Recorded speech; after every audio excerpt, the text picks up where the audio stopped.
In 2019, a washed-up duo of bench racers were sent to RC prison for the crime of on-track race incidents. These men fled Facebook to the platform of Podbean to safely spew their garbage without any listeners. Wanted by stock racers, they survive with weekly episodes. If you have a problem and don't want a solution and are okay with not using iTunes, then you can listen to the Trackwalk RC Podcast.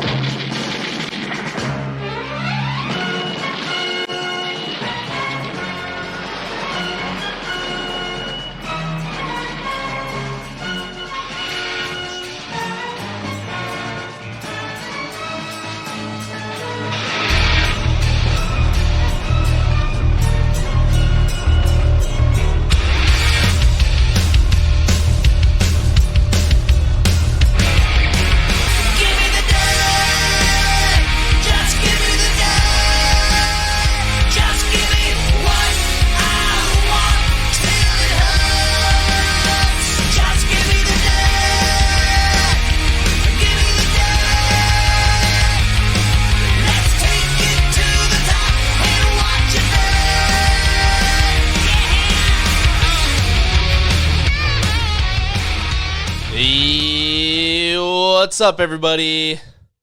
Welcome to the Trackwalk RC Podcast, episode number 40. 40 is finally out. We made it. The biggest milestone of all the podcasting episodes. What's up? We can now do 40 plus. Oh, God. See, you had to come in, ruin it immediately.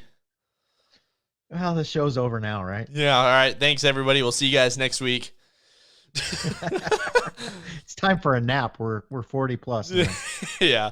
So what's up, everyone? My name's Travis, your usual host, along with Mr. Who? Who do we got here? Colin, aka Boomer. Boomer. I like Santa Claus better than Boomer, but I figured you might. But I shave your beard off. Oh. It's because you like Minions, man.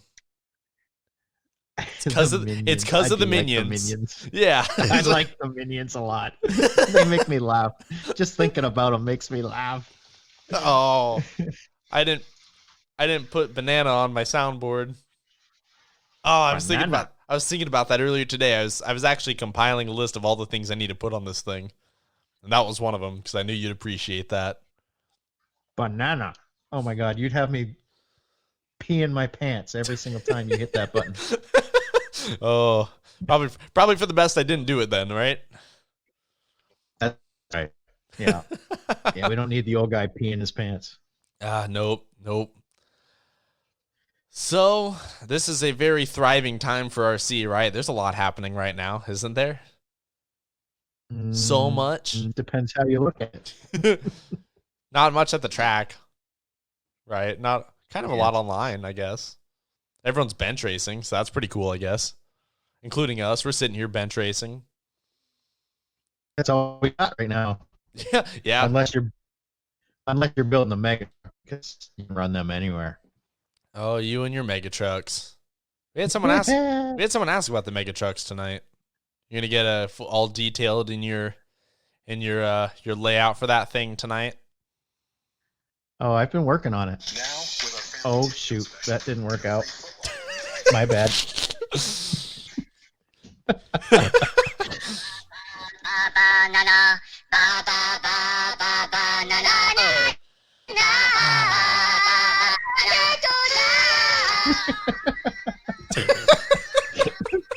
Sorry. Oh, my God.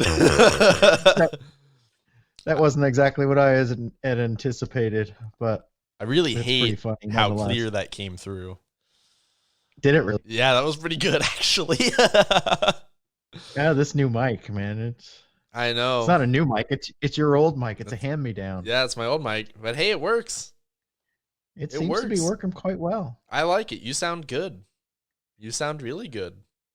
Well, I sound better than I look, so that's a plus. I think that goes for both of us. So I have the face for podcasting. The face for podcasting. I like that. I think in most cases that's probably true for a lot of people. All that matters is the voice, right? Unless you're right. like Joe Rogan or somebody. Well, he could do. He has. He's done TV. He's done everything. So. Yeah. I'll never make it there, No. nor would I really want to. I guess, but Yeah. That's a whole other world, right? We can stick to our RC. we could start a boy band. That's what we should do. A boy band? A boy band, yeah. When was yeah, the you last? Could be the, you could be. When was the last popular be boy band? There hasn't been. That's what I'm saying. Well, charting new territory. We'll put your baby face on the front. Oh yeah. I'll kind of do the stuff in the back. Yeah, my baby face. I have to shave. I have to shave my tiny little mustache then. I don't know. No, you got to let that grow. I'm committed. It's the quarantine mustache. Because if I have to wear a mask all day, then no one has to see it, which means that I can get through the ugly stages. So yeah. I'm going to come out of all this looking like Tom Selleck. It's going to be sweet. Oh boy, you're going to have the 45 plussers all over you. Oh no. Well, then I can raise. Yeah, it's part of my big elaborate plan to come into 40 plus. Yeah, come in a Ferrari with a mustache like Tom Selleck. Yeah, with my Hawaiian shirt on. Oh yes. Oh, that would be so cool. I wish I could pull it off. But you totally I don't think could. I could. You just have to do it. Sick. Yeah. Oh, there it is. Yeah, I finally did it. Finally, we're 5 minutes in. We did it already. Yep. Hopefully the last time. Tell me you added some more sound bites to this thing. That's the only one I did right now because I'm trying to be calculated in what I add on here. Because I don't want to. We took a week off and you didn't add any new sound bites? No, not for this show anyways, because I listened to our last show and they were funny, but I used them a lot more than I thought I did. And so I kind of just ended up like burying my face in my hands like, oh God, what did I do? What have I started? Right. So I'm trying to reel it in a little bit and not run this into the ground instantly. But I like my toys, so. Well, if you start in the ground, there's only one place to go, and that's up. I mean, yeah, but I don't really feel like I'm at the ground yet. Maybe the last episode was. Last episode was face first down. Yeah, well. That was a fun one, though. I really liked it. You have to get... you got to see both sides. You got to check out the bottom in order to appreciate the top. This is true. I think a lot of people can attest to that. Yeah. Yeah. So we're just sampling all areas of the spectrum at this point. Did we have what was our bottom? What was Track Walk's bottom? Oh, that would be a good question. What was the worst thing we put out? Yeah. You know what? I don't know. We've had several bad ones, but most of them I think have been fairly decent.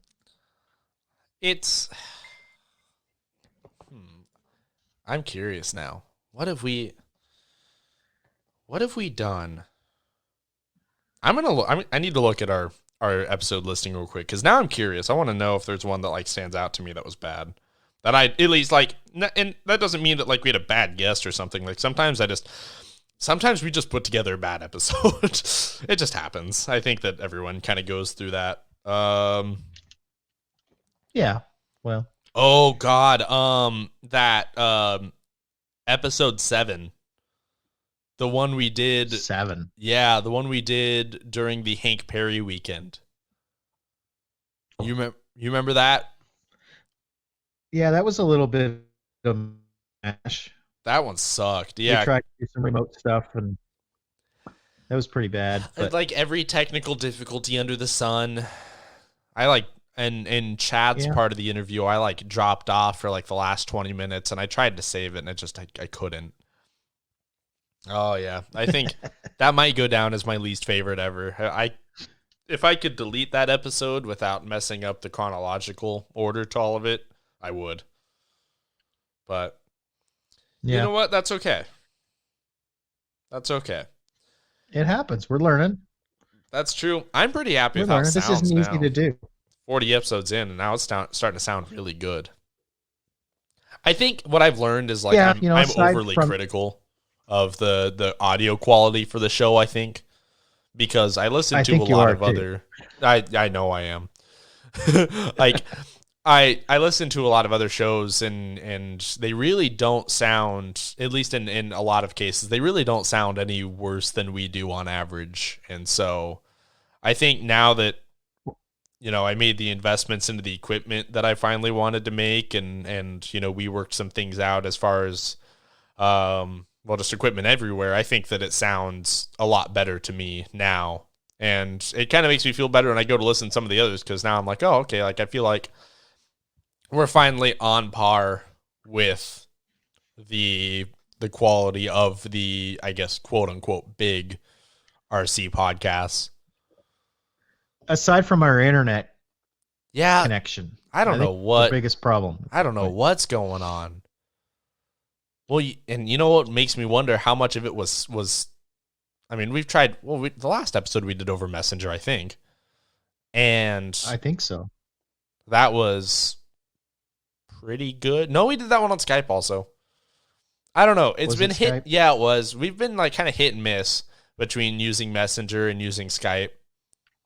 And it seems like it changes week to week as far as which one's better, which one's worse.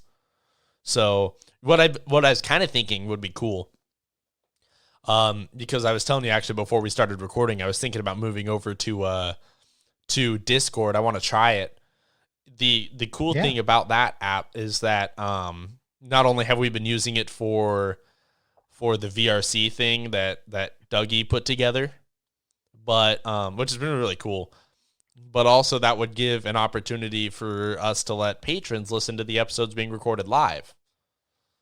So that would be potentially a cool avenue as well. So that would be really cool, actually. Yeah. There's a lot of stuff that kind of goes on that doesn't make the cut.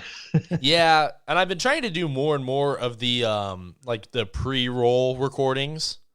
But sometimes, like tonight, like we talked for like 2 minutes before we started recording. Sometimes we talked for like a half hour. So it's hard to like consistently. It's hard to consistently throw that in there. But I think that'd be really cool. That'd be a pretty sweet patron benefit.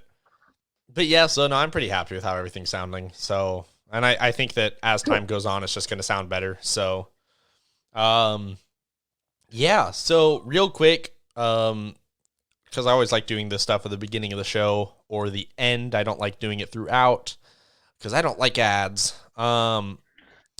I do want to mention that obviously, as we talked about just now, we do have a Patreon for the podcast. You can head over to patreon.com, look up Trackwalk RC podcast or just Trackwalk, and you can get exclusive benefits on merch discounts, early access for episodes, hopefully live episodes soon, and then you guys usually get first access to whatever changes that we're going to be making to the podcast or any new ideas, and I always look for feedback on the Patreon. And so if you're interested in supporting us and going the extra mile, you can join the Patreon for Trackwalk for just $2 a month. It's a minimum of $2 a month, and currently as it sits, unless we change something, which I don't know if we will right now, given everything that's going on, you pretty much get all the benefits, regardless. So I also understand that it's trying times, and you know what? If you can't do it, you can't do it. I appreciate your listenership anyways. Also, I have been on a amazing stretch of waking up, with the exception of today, waking up at 3 a.m. and not being able to go back to sleep. So the other day, before I went to work, I updated our Teespring store. So now we have a bunch of new designs for merch and apparel, shirts, all that stuff in our Teespring store. So That's going to be also the Teespring link in the description right below our Patreon link. So if you want to go check out the extra merch we've added, then you can head over to our Teespring store. And I got our hoodies finally. Our hoodies finally came in. Buy a shirt, buy a hoodie. Do it. I wore mine today. It was super comfortable.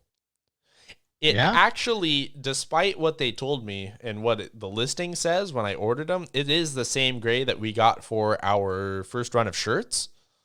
It actually looks really cool. I'm kind of happy it was more that one and not the HB gray. But I'm going to have to update that listing. But yeah, no, it turned out super cool. And then that means that I have a Mike Swisher's hoodie now. So that way I can mail out his giveaway package. So awesome. I know he's not on Facebook, so I don't know how you're going to get in touch with him. But Patreon. He's a patron of the podcast. So he and I messaged on there and we worked all that. Yeah, you can message through there and everything. So that's been really convenient. All right, well, that shows how far out of the loop I am. But yeah, no, we coordinated on there, and I told him it was going to be a bit just because of all this happening. Teespring obviously had some delays. So with that, I have everything now, which means that, Mike, I can get you your stuff. So I'm going to be mailing that out sometime this week. So sweet. Whatever happened with the hats? We should do hats. We're going to. The issue is the supplier that SOR gets them through is shut down. So we're waiting to hear word on that because I was actually getting ready to buy another run of Track Walk hats, and I was actually going to update the logo to do the RC podcast portion with it instead. But right as we were about to do this, and SOR was about to buy some hats, and it was actually I was drawing up a hat design for the TSR podcast as well, and I was about to send that off, and then we got word that the supplier shut down. So unfortunately, hats are kind of tabled for the time being. But when they're back, the hats will definitely be back. So unfortunately, I just have to wait. Which sucks, but you know what? A lot of things suck right now. So got to make the best of it.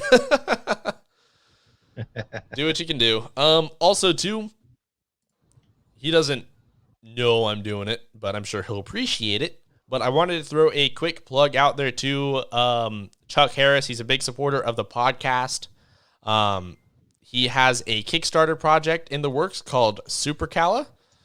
So his newest project, SuperCalla, it's a one-of-a-kind style of USB cable that you can wind into a magnet-held coil when you aren't using it or you don't need the whole length of the cable. So these cables... Phone charge cable. Yeah. Phone charge cable, data transfer cable, pretty much anything, right? So these cables kind of support fast charging, data transfer. So you can replace all of your USB cables both at home and on the go, which is super cool. And you can wind them just about as tight or as loose as you need. Yeah, I need to order mine also. Do it. Because I have so many crappy USB cables here that I saw that and I was ready to replace them. I was like, this is awesome. But he's getting it all crowdfunded on Kickstarter. The link is in the description for this episode. So go check that out. And go order some cables. Watch, read through his whole listing. Watch all of his little promotional videos. It's super cool what that cable can do. Because I am like the worst when it comes to tangled cables. And the pricing is really good too. When I worked at and I saw this was kind of an issue before this, but when I worked at Best Buy, our house brand cables that like cost like pennies on the dollar to make were like $20-$30, and I was lucky to have them last me a couple months. That's why I have so many. Yeah, the whole thing. Whenever I see the ads pop up, I'm always like, man, this looks like one of those robo ads that you see on Facebook, that is so perfectly done and everything sounds too good to be true. But if you're looking at Chuck's ads, it's legit. It's Chuck, one of our racers, one of our family here. Don't be worried about being scammed or anything like that. This is one of our own doing his own thing, and it's working. Yeah. And so order up. Everybody should order up and you'll get your cables when they start producing them, and I think you'll be surprised how cool they really are. Oh yeah. And there's about 2 weeks left on the project, so get in while you can. And he kind of has a proven track record in this sort of thing. So you're getting a bit of a pedigree with this as well. That this is not his first rodeo. So go check out the SuperCalla cable. Pretty sweet, and I cannot wait to throw out all my old USB cables, especially the one in my car. I hate getting the one in my car all wound up. And like it gets stuck around my e-brake, and then it breaks on my phone, and I'm over it. I'm over it. Can be as short as you need, people. So go check it out, and don't worry, we're not doing ads. He doesn't even know we're throwing that in, but we think it's super cool, and we think that you should think it's super cool. So go check that out. Follow the link in the description. Oh, that reminds me. So like years ago, this was like 2016. I had this little like Magic Box Bluetooth speaker. It's actually the same one that my dad cannibalized to make the speaker box for his crawler. And that was so sweet. Oh, that thing was so cool. So yeah, he took that thing apart and built a little box for it. But when I went to the Hank Perry in 2016 with Wilbur, I had my thing there, but I didn't have a mini USB cable, so it was dying, and I was like, well, I guess I'll go to Walmart and buy one real fast. I get to Walmart and I'm going to buy one, and their cheapest one is like $37. I was like, what the hell? So I think his starting support tier, in which like you get one of these cables, I think is like $20, which is it's like $19.99. Yeah, that alone is cheaper than almost any cable on the market right now that you can go into a big box retailer and get. So check that out. Yeah, I think I ordered two. I think. Did you? I don't remember, but I think I ordered two. I didn't get just one. It's always good to have two, because I want to have one at home, have one in the car. I might get two also. I have to think about it. I want two. I should only spend the money for one though. So we'll see. Hey, how's your foray going into the crawler world with the buying and selling stuff? Crawler world. Yeah. Well, yeah. I'm not doing any crawler stuff. Not yet. Not yet. No. I don't think I will. I think it's too slow, man. I can't go that slow. You were driving a car that was too capable to go too slow. You got to try something with challenge. Then you'll like it. I'll buy a grasshopper and go crawling with it. Hey, there you go. Fine. Mega trucks. Yeah. It's the opposite of crawling. Kind of. Kind of, yeah. Same sort of realm of RC, though. It's like taking a crawler or a scaler and fast and jump. Kind of the premise behind it all. And that is going really well. I'm having so much fun.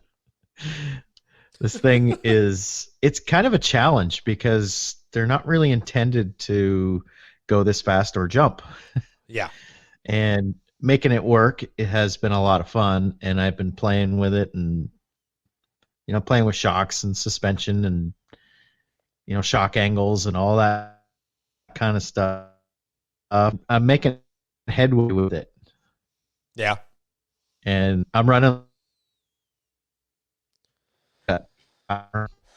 and like you hit the throttle and it just wants to pick up the front tire, like the inside front tire wants to pick up every time you touch the throttle. So I got to play with the sway bar and that kind of stuff, and I'll get it figured out. But man, it's fun. I don't think you guys would appreciate it on the crawler course because it would just tear stuff up. Yeah, probably not. It would make a mess of that course. Yeah, probably not. What's kind of got me is going through this whole process and going through for sale ads and all this stuff. I am seeing ad after ad after ad of these guys trying to sell these beat up crawlers and, bombers and whatever they are. I don't know how you want to classify them, but they're beat to hell and they're asking the same price as what they are brand new. Yeah. And it's pissing me off. Where do these guys think? Why do they think their shit is, like plated in gold? Dude, you know what it's like? It's like the full size truck world where like the truck is like 20 years old. It's got like 300,000 miles on it, but it has a lift and wheels and they want like 40 grand for it still. It's the same ridiculous. thing. It's absolutely crazy. There was one, you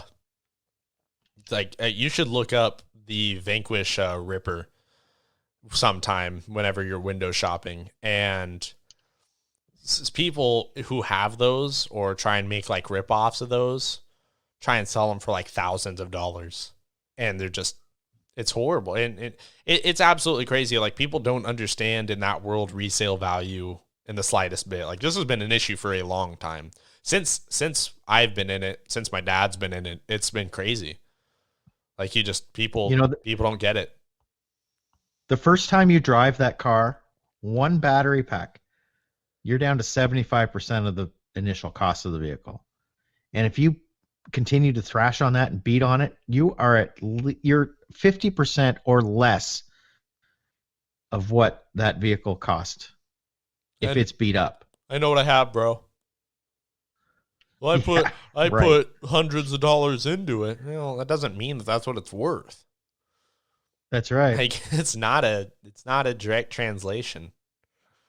The problem is I got to spend hundreds of dollars just to make it worthy of driving the damn thing because it's all worn out. Yeah, that's just why I almost avoid entirely just buying used anymore. Because you just never know what you're going to get, especially on Marketplace. I mean, it's crazy. That SC10 that I guess we traded for, but I mean, like, that SC10 that we were doing the drag car out of, I mean, that thing was missing screws in the bottom. It was missing the shock bushings. He just had the shocks without any standoffs or bushings, just sitting on the screw, just loose. Yeah. No slipper, missing drive shafts, bearings. I mean, it was crazy. And, just like, and people think that, like, this is okay. It's Marketplace in itself is just a different world. Sometimes it's hilarious until it happens to you. And then you're like, oh, shit. That's a continuation of Craigslist. Yeah, yeah. Have you ever tried to buy or sell anything on Craigslist? Not in years. Oh my God. Because I know I'm going to get those kinds of people. Oh my God. It's ridiculous. Yeah. It's ridiculous. If you've got a $1,000 item and you're selling it for $100, somebody's going to offer you 20 for it. Yeah. Like, that's just ridiculous. That's the whole Craigslist mentality. If I lowball enough people, somebody's going to say yes. Oh, basically. Well, I mean, Marketplace, yeah, still kind of the same way. I mean, you can post a good price up for something, and people will, like, they'll offer you 75% of that and be like, well, cash right now. And I'm like, well, you saying the words cash right now at the end of your bullshit offer does not incentivize me at all. Like, in the slightest part. Like, if people are, like, cool and patient through processes, then I'll take some money off or, like, do free shipping for them. But when someone does like that, I'm like, no, like, someone's going to pay full price for it, and all I have to do is wait a day. But thank you. That's right. Yeah. Yeah. But I know what I got, bro. Yeah, yeah. Bro, it ain't worth that. Trust me. Okay.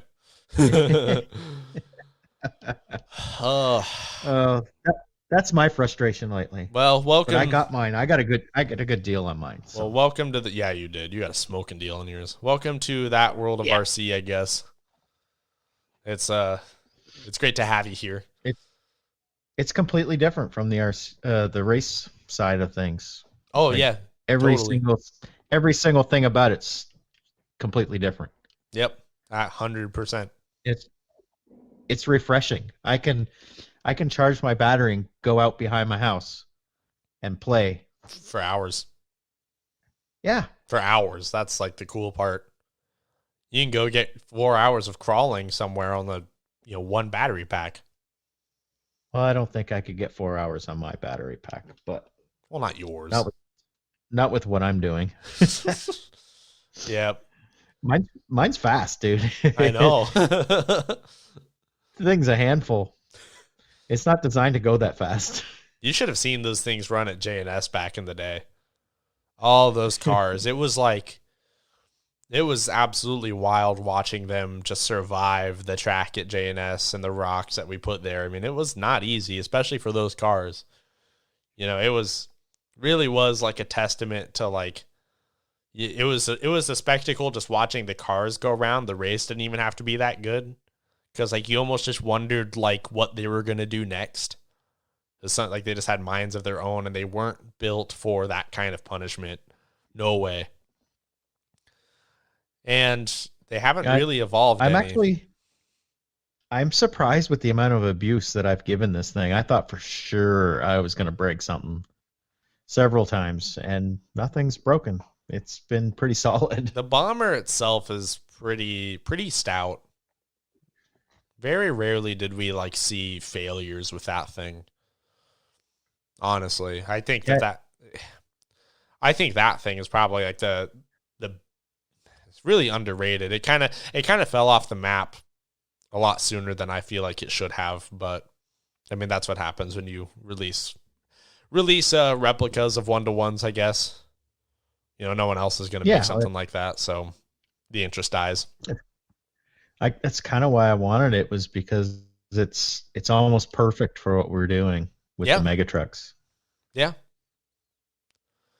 Well, yeah, because you're going all performance nerd on this, and so you want it to work.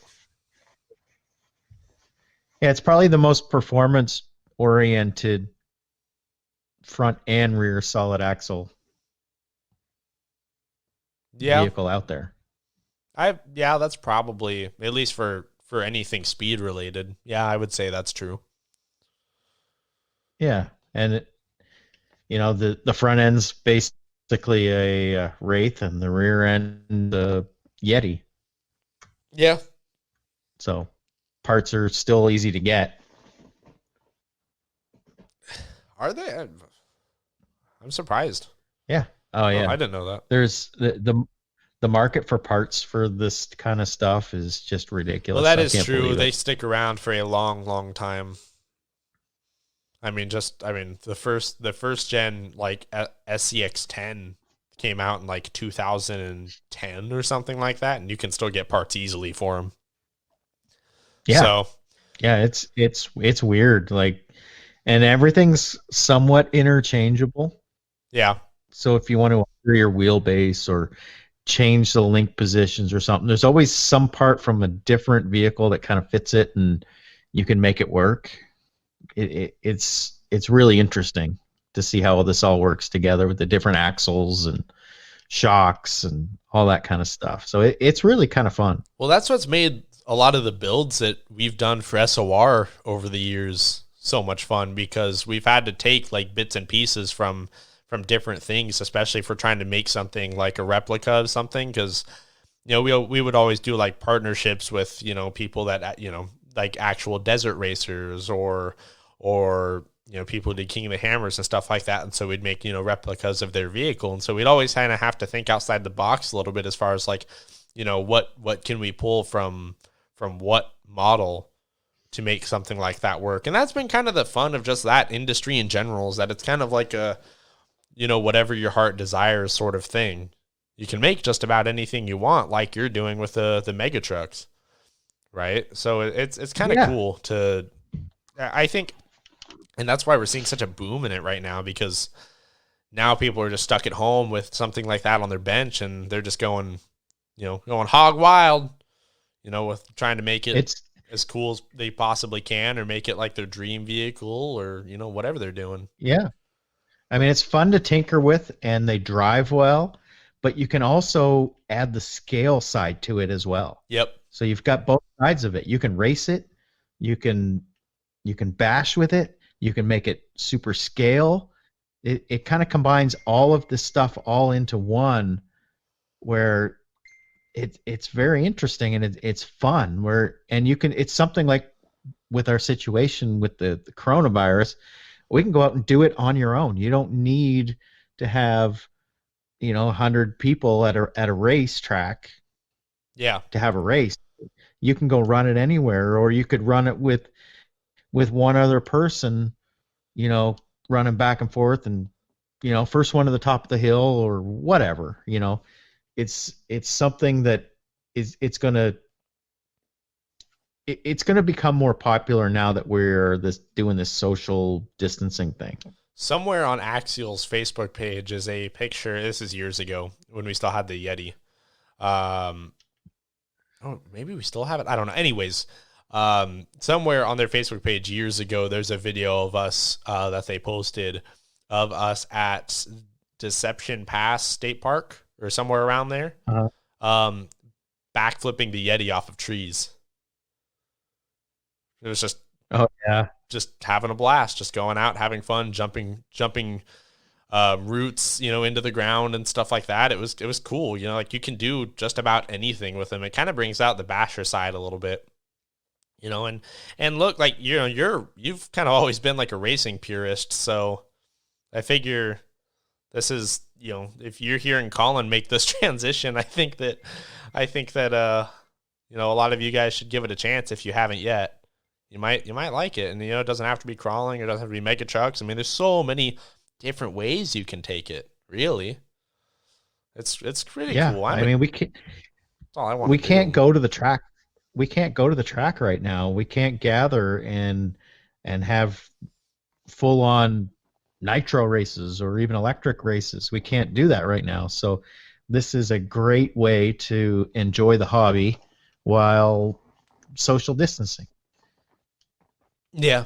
And I think once this is all over, this is still going to continue, and then we can gather once we have all our rigs all dialed in after being socially distanced for a while. We're all going to have our rigs dialed in, and then we're all going to all get together and race them, and it's going to be a blast. Yeah, it's going to be cool. Yeah. You got a bunch of people excited too. Everyone's all gung ho. Yeah, there's quite a few people building them right now. It's pretty cool. If you watch the videos of the full-size ones, not necessarily of them just running through deep mud, because that's really not what we want to do with these things. I mean, some people will and some people do, but it's more about the side-by-side racing, or one at a time through a course kind of racing, with maybe a little bit of mud, but the whole going through the super deep mud and water and stuff, I'm pretty skeptical on that. I'm not so excited about that side of it. You're excited for the giggle fest. Yeah, that's what you're excited for. It's gonna be fun, and it goes hand in hand with like the no prep drag racing. Same thing. It's just gonna be like, hey, I'm gonna beat you to the other end of this course. Mm-hmm. I'll bet you a beer, or I'll bet you $20 or whatever, or just for giggles. Oh yeah, so totally. It's kind of the same thing. So no, I agree. I think that it's gonna be a lot of fun. It needs to put more smiles on people's faces, and that's exactly what this is gonna do. So yeah, I'm excited for that. Yeah. Yep. Wait till you see the rooster tails these things throw with these tractor tires on them. Oh man. Oh, I know. It's cool. And they can go over jumps. They can throw rooster tails. You name it. And wait till somebody puts a sound box in one of them. Yep. Then it's really cool. Yeah, it's going to be a lot of fun. I'm excited to see what people turn up with. Yeah, and they can be built from anything from like an SCX 10 to SMT 10 to a bomber, or anything in between. Anything can be built. One of these can be built out of any crawler, pretty much. Yeah, That's well, and like we talked about, that's the benefit of that whole world of RC right now, where you can take anything from anything and make it whatever you want, whatever you want. Yep. And you might actually learn something by trial and error of figuring out shocks and figuring out links and all that stuff. You'll probably learn a lot mechanically by just playing with stuff and moving things around and running it and that kind of thing. It's educational, but it's fun as well. Yeah. Do some learning, have some fun, smile a little bit. It's going to be cool. We'll when we get into the questions, which I guess we could, unless there's something else you want to talk about, we could do now. I have to get into your little build so far. And I'm kind of curious to see which direction my dad takes it as well. So yeah, I can't wait to see it. He's going to do a element based one, right? That's what he's planning, but he's kind of keeping it secret from me too. He doesn't. He's not disclosing a whole lot. So all right, it either means that he's got something really cool in the works, or he hasn't thought about it too much at all besides the conversations and has been busy doing other stuff, like making that sticker sheet. I don't think he's done anything as far as his mega truck. I think he's been too busy. Yeah. I know no real work on it has started. That's for sure. Yeah. Yeah, he sent me a couple pictures tonight of mega trucks, so I know he's thinking about it. He's thinking about it. So. He's thinking about it. But now he's also kicking around the idea of doing one of those Kyosho Beetles, trying to scale out a build of one of those. So now I think he's having like a tug of war as far as what he wants to do. He texted me at like 1 a.m. the other night. He was like, I just, for some reason, I don't know what it is, but I really want to build one of these. I was like, I want to build every vintage car. That's not uncommon. Trust me. Well, he and I weren't around in that time in RC to, I think, maybe take appreciation for all of the vintage models, but I've been seeing people post up a lot of what they've had lately, and there's some cool ones out there. Wes's vintage collection. Wes has a big collection. Oh my god, yeah. I didn't know that. Yeah, and they look so good. Yeah, he was talking to me about his Javelin this week. Oh, I want one of those so bad. Unfortunately, they're not cheap like a Hornet or a Frog or a Fox or something like that. Blackfoot was my first RC vehicle, but the Javelin, unfortunately, is not cheap at this point. Yeah, but it would be cool. Be super cool. I think that'd be super cool. Yeah. Hey, I've got the Stadium Blitzer. That's my Stadium Blitzer and that old Kyosho MP 7.5. I guess I have a 777 too, but those aren't vintage yet. So the Stadium Blitzer is cool. Stadium Blitzer is cool. Yeah. Oh, that thing's awesome. Yeah, you should bring that to work one day. I want to see it. I don't know where it is. I don't have it here. It's at your dad's, of course. It's in the old basement. Yep. The crawl space. Yeah. Everybody remembers the videos, I'm sure. Travis ducking to get into the basement. Oh my god. Yeah. I know. You couldn't stand in there. But years ago, my cousin, I guess technically dad's cousin, but she's closer to my age than him. But she came to visit us she lives in Southern California. She lives in Denver now, but she's like 5 foot exactly.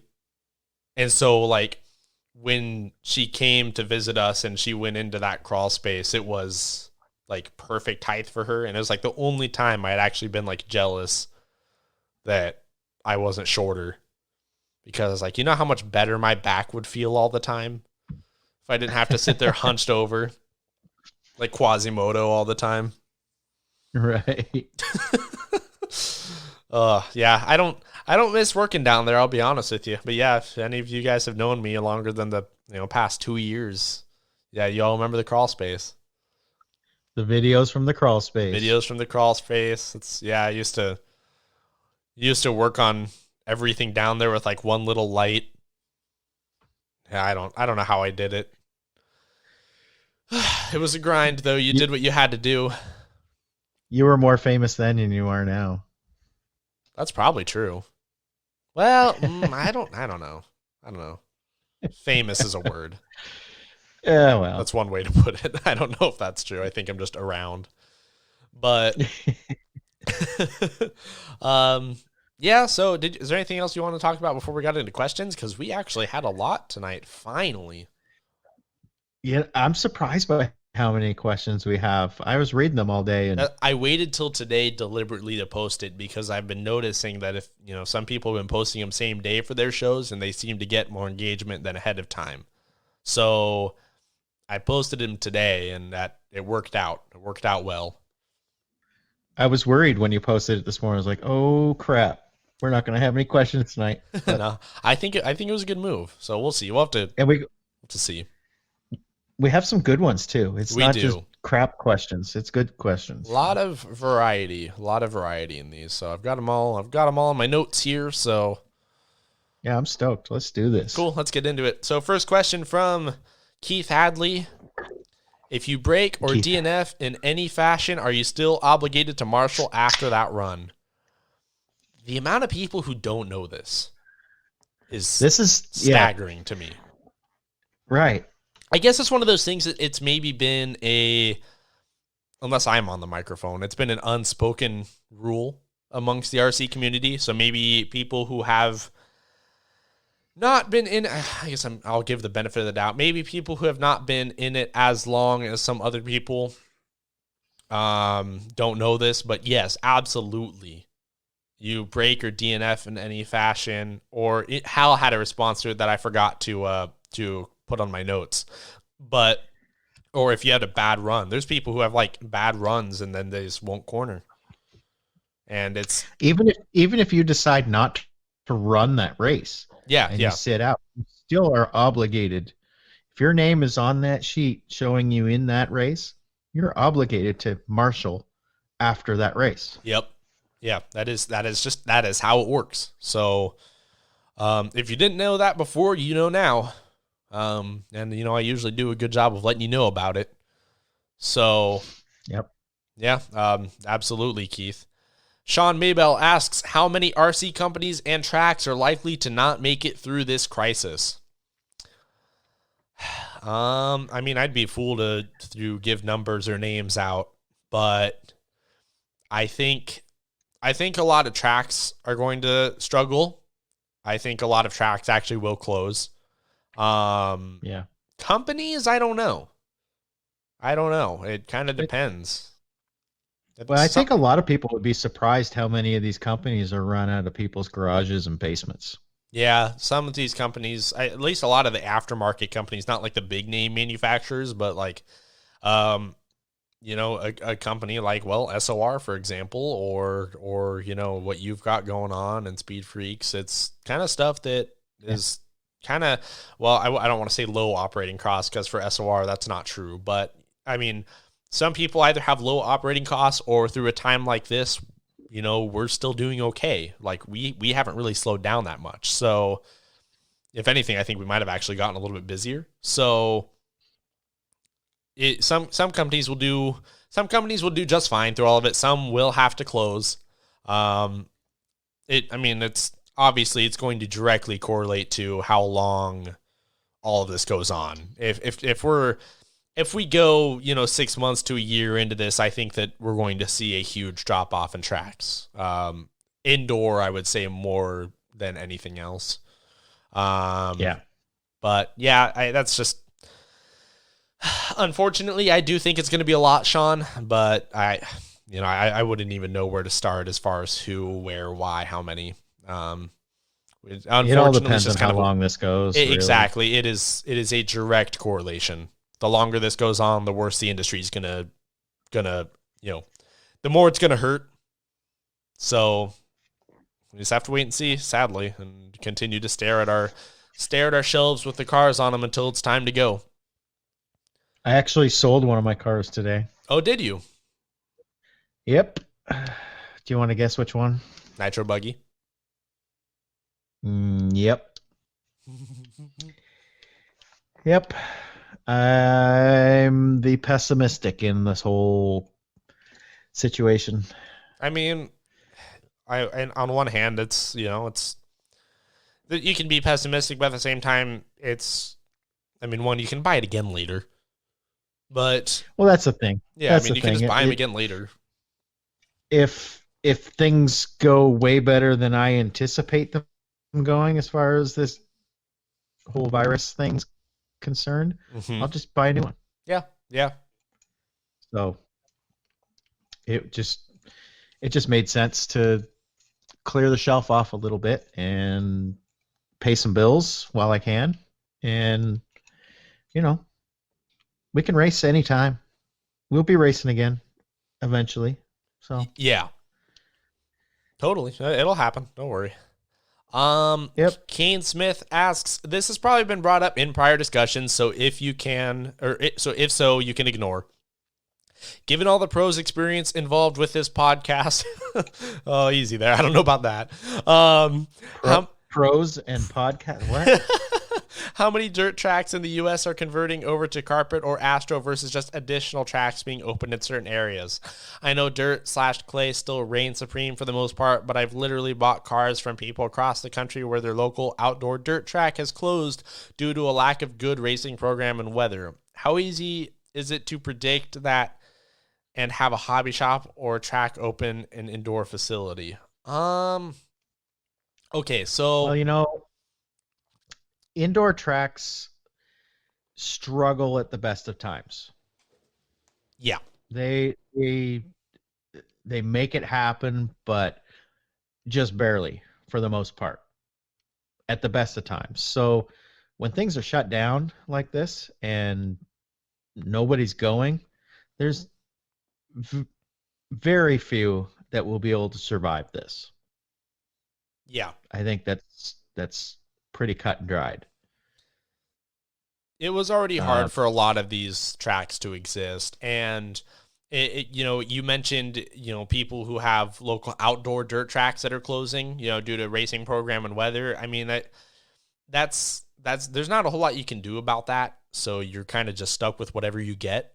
Especially on the weather side of things. I mean, if we're in a region like we are in the Northwest, I mean, we only get 6 months of good weather out of the year for outdoor racing, right? So, not all these places have like a diehard or, alternatives. So some people just have their one track. They can't race it, a certain time of year. And I mean, generally, if the track's going to close, outdoor wise, and it's if it's the only option and they have a strong racing scene, then I mean, then people are going to race there. If the area is oversaturated, then it's going to suffer. I mean, look at Southern California. I mean, 10 years ago, how many tracks did they have?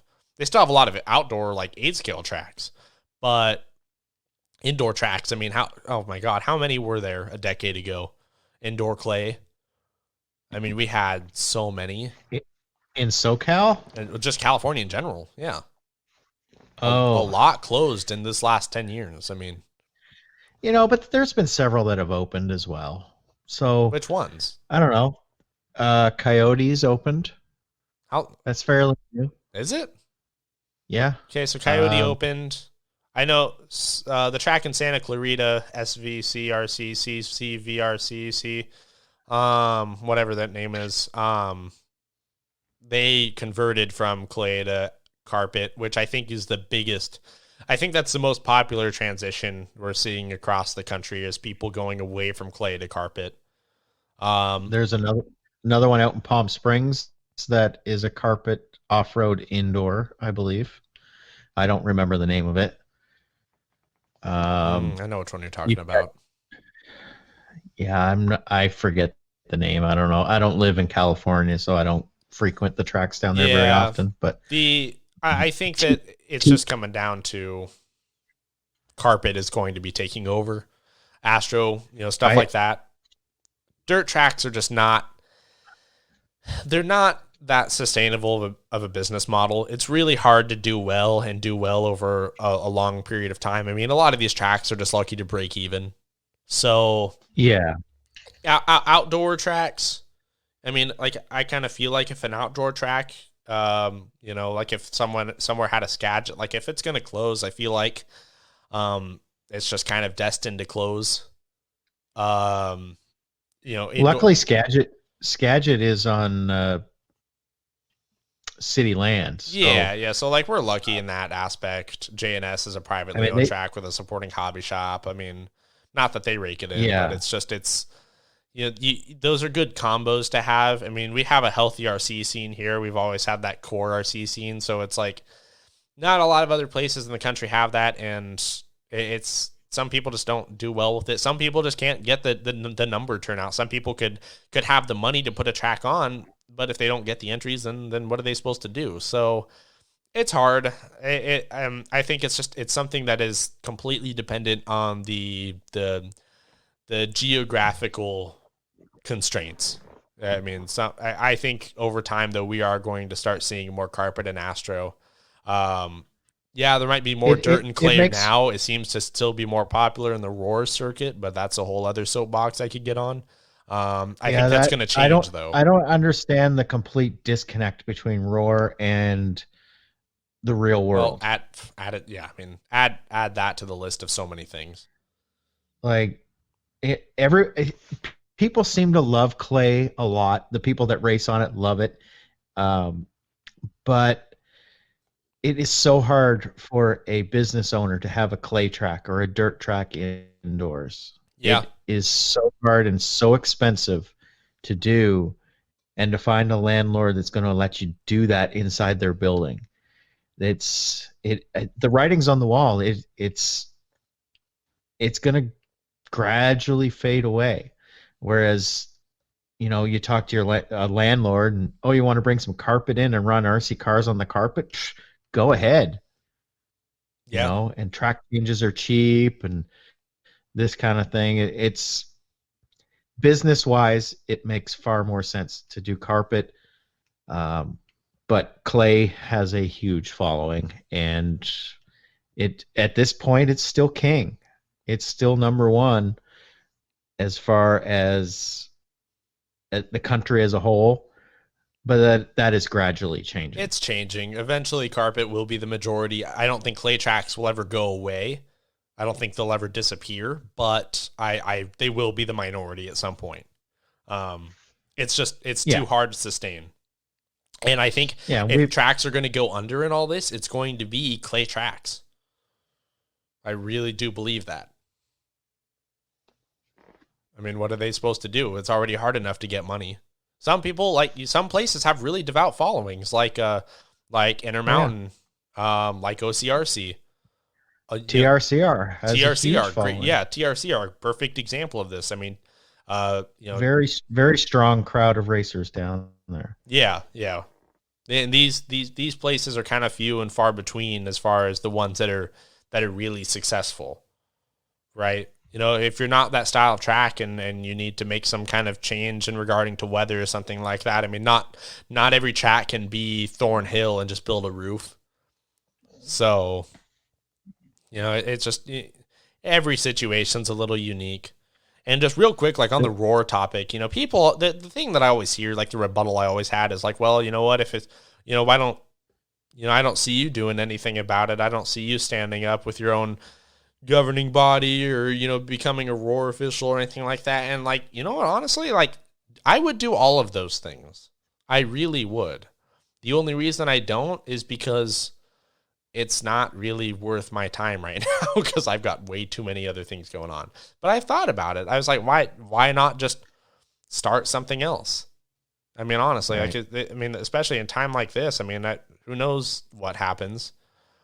I mean, we don't even know who the Roar director in our region is. Do we have a director? Great question. We don't know. Last I heard, yes, but we don't know who it is the thing. Like, we know the position is occupied.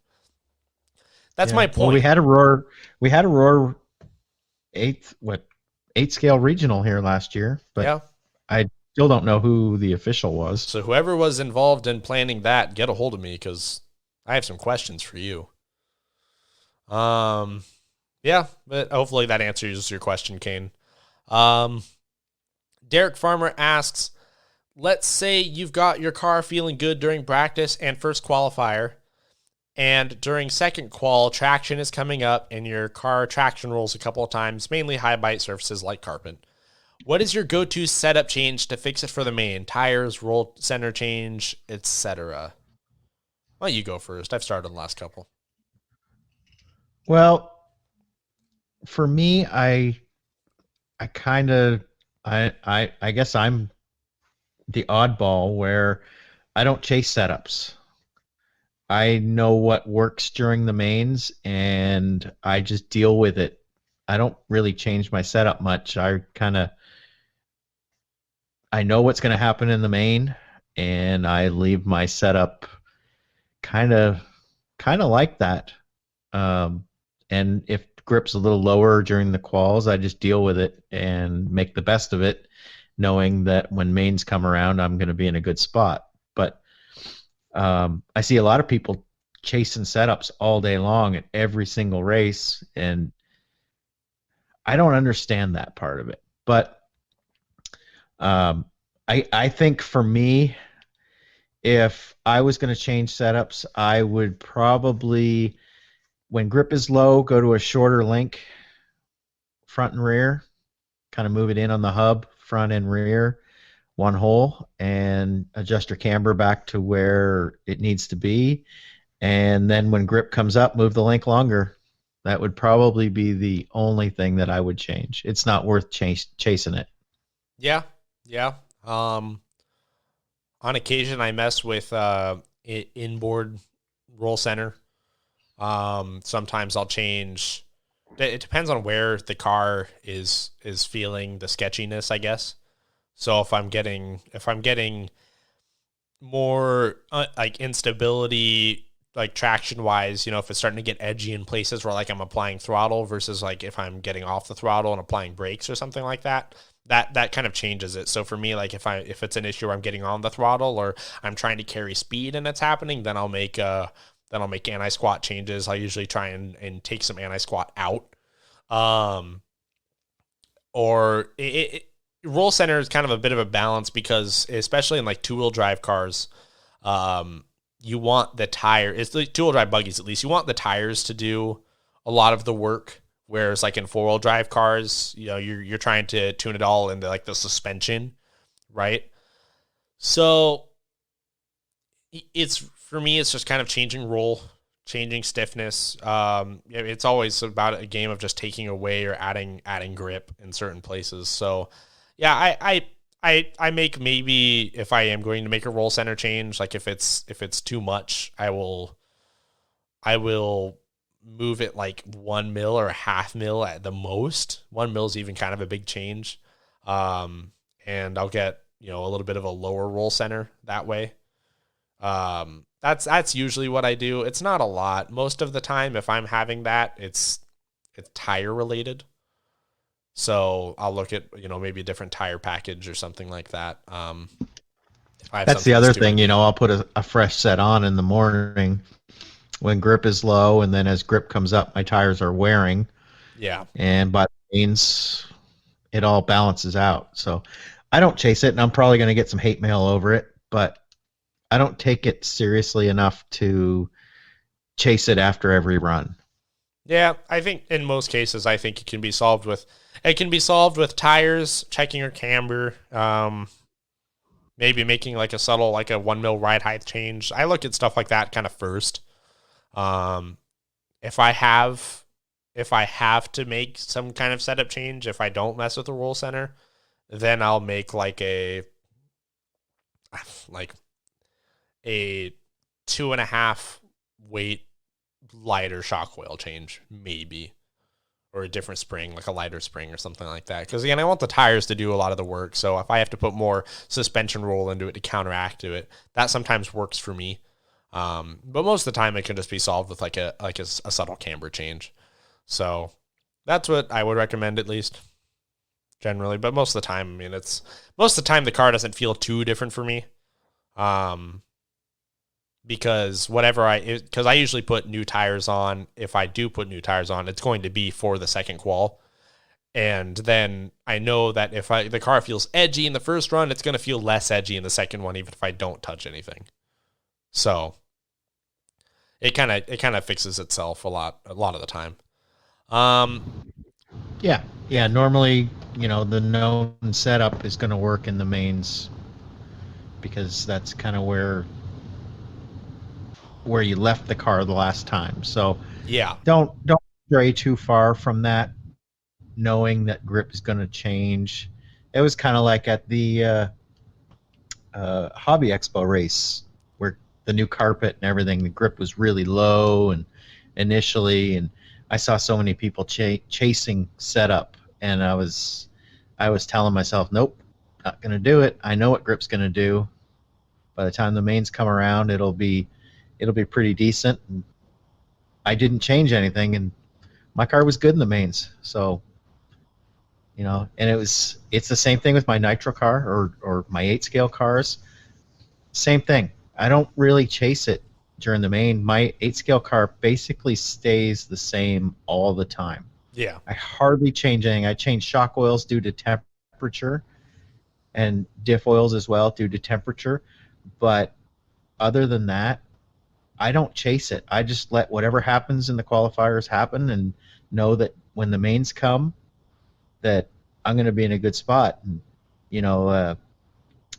Winter Rage was a great example. My nitro car, I took it off the track from Fallout and didn't touch it. I didn't even change diff oils or shock oils. I didn't refresh the car at all. Came off the track, I set it on the shelf, and I ran it once on Friday at Winter Rage, and it was fairly decent. It wasn't the best, but it wasn't terrible, and I think I qualified second or fourth. I don't remember. I ran 3 classes, so I don't even remember now. But by the time the mains came around, I didn't work on that car all weekend. I didn't touch it. I didn't even change clutch bearings. Nothing. Didn't touch it. And by the time the mains came around, it was so dialed, and I knew it would be. So, knowing your car, knowing what the conditions are going to do, you'll end up saving yourself a lot of heartache and a lot of work by knowing what's going to happen for the mains and just concentrate on that. So I don't mess with a lot of setup, really. I've played with setup so much that I know what's going to happen and what my cars are going to do, and I've driven the same cars for so long now that I know what it's going to do. So I don't mess with it. Chasing it every run, I think, it's ambitious, and you're going to learn stuff by doing it, but you're not learning as much as you think you are because the track conditions are changing every run. So if you chase it and set it up for that first qualifier, after the first qualifier, by the time the second qualifier comes around, your car is not going to be what it needs to be. And then if you change it after the second qualifier to what you should have had in the second qualifier, by the time the mains come around, your car is not going to be what you need to have in the mains. So pay attention to what the track is during the mains and what your car's doing, and set your car up for the mains. And if you can figure out 1 or 2 simple adjustments to make your car quite good in qualifying, don't go crazy making a whole bunch of changes every morning right before the qualifiers start. Concentrate on the mains. That's my advice. Yep. Yeah, it's so easy to dig yourself a hole. Yeah, and I've done that. I've done it recently. Reedy was a good example. I've done it several times at big races that I've gone to where I forget and I get wrapped up in seeing everybody wrenching and oh my God, my car's so terrible and I got to work on it, and then I'm tuning myself out of where the car should have been for the mains, which my car already was there. If I had just left it, I would have been way better off. Yeah. Yeah, I agree. Just get to know your car. Don't switch cars every year, or get to know your car. Go out on practice days, make changes, learn what it's doing.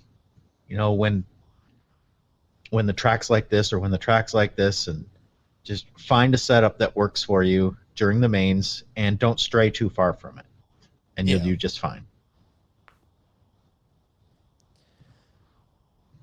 I like it. Mark Rodriguez asks, well, I guess he mentions, hey, Travis, back to episode 39. It was the Pacific Northwest short course shootout, the event I ran. Area 25 in Carnation was a great track, too, so not a Nationals event, Colin. Okay, well, that one wasn't a Nationals, but every other one was. The one in Pasco was the short course Nationals here. That was what that one was. God, that track was How cool. How many national level drivers showed up? I don't know. I wasn't there. There's so many short course races that were called nationals. That's my point. Yeah. Yeah, no, I forgot that was actually Mark Rodriguez's event. That was a cool event. That was some of the most fun I've had in short course racing for sure. I never had the pleasure of racing at that track. Oh my God, you would have loved it. That's what I hear. That's what I hear. I'm sad that I never got to race 8 scale on it. Like, it was a big track. It was a well-built track, too. Really well-built. What are the chances of reviving that track? Because that's just up the road from me. Oh, God. Who owned that land? I don't even know. I don't even know why it closed. I don't know why anything it closed. about it. And it was cool. It had like a rock-built driver stand. So it's kind of cool. So the track actually sat below where the pits were. So you never walked up any stairs or anything to go to the driver's stand. You just walked over to a covered paved portion on the side of the pits, and you looked out over the track. And you would That's walk like the down. SRS track. Yeah, so you walk down to the track. So yeah, that's like the old SRS outdoor track. Mm-hmm. And also Silver State used to run at, was it Boulder City or one of those out there where the track was actually lower than the driver's stand was? The driver's stand I don't think was very high. Yeah. Something like that. Yeah. Yeah, I don't know. Maybe Mark can clue us in, because I don't remember why that track closed in the first place, because it was so long ago that it happened. I think it closed officially in 2012 or something. I remember it was kind of a pain to get to. It was not an easy track to get to. I remember that. Because it was Carnation, but it was like every back road under the sun out of Carnation to get there. Most of it not paved or anything. So it was a journey to get out there. I remember I don't remember what it was. It might have been something with the owner just not wanting it there anymore. I don't really know. So we'll see. I don't blame him if you're running nitro there. Yeah, no kidding. So maybe Mark can clue us in, because I'd be really curious to see what happened to all that. Yeah, I'd like to see that open again. That'd be cool. It's not far from here. I like to at least see what it would take, and if it's even an option anymore. I wonder if it's even still there at all. Right. I don't know, because the whole thing, the driver's stand and everything, someone built and spent some money and time doing that. That was a permanent deal. They built a really nice cover over it. It was a full, if I remember correctly, it was a full building attached to it that was the RD booth and everything. So it would not have been an easy endeavor to tear that down. No. I mean, you would have needed big equipment to tear that down. Huh. So I don't know. I don't know how you could have gotten it out. I don't know how they built it there in the first place. I mean, it was amazing. So anyways, moving on. Elliot Chappelle asks, do you think VRC is close enough to quote real unquote RC cars to where we are getting decent practice, or are we all going to come out of this with really bad habits? So Elliot, you and I've had this discussion a little bit. I think It's good practice for keeping your reflexes up. As far as learning to like drive a car, it's not that great a practice because the cars just don't drive in there like they actually do in real RC. Where I think the benefit from it comes from is if you do like events and stuff like that. If you actually put yourself against a clock and put yourself in the racing situation where you get yourself nervous and you're racing real people and you're worried about your time and where you're placing and stuff like that. And then, if collisions are turned on? No. They have to be turned on. They don't have to be turned on. No, because the collisions in that are like the craziest shit you'd ever see. There's no way some of those would ever actually happen. So, I mean, you could do that, but I feel like you're adding another layer of unnecessary to it. See, that's the problem with most racers these days is they don't know how to drive around other cars with other cars on the track. They can drive drive the line lap after lap, but when you put another car on the track, that's where the difficulty comes in. Yeah, but so if you have collisions on, regardless of how ridiculous the crashes are when you touch, the trick is to not touch. Well, my point is that you don't even have to touch. You don't even have to touch for it to happen. Like that was my experience with it, and so I stopped doing it. And any races that I did were a lot better without it. That's my opinion, though. But I can definitely see where you're coming from. But I don't think that.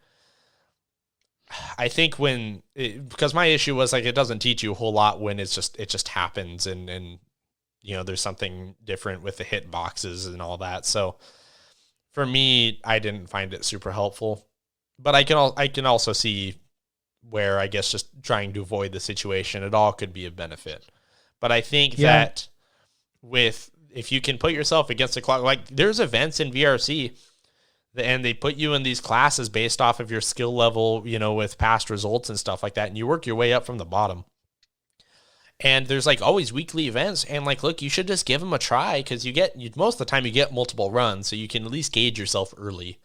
And if you can do that and like actually push and try and be smart and have to force yourself to think, then if you can, you're also teaching yourself how to react in pressure situations and not choke and runs and stuff like that. So I think that's where the real benefit comes from. If you're just getting on and turning, lap after lap after lap of the same track in a car that doesn't drive anything close to what you own, I don't think you're learning anything. I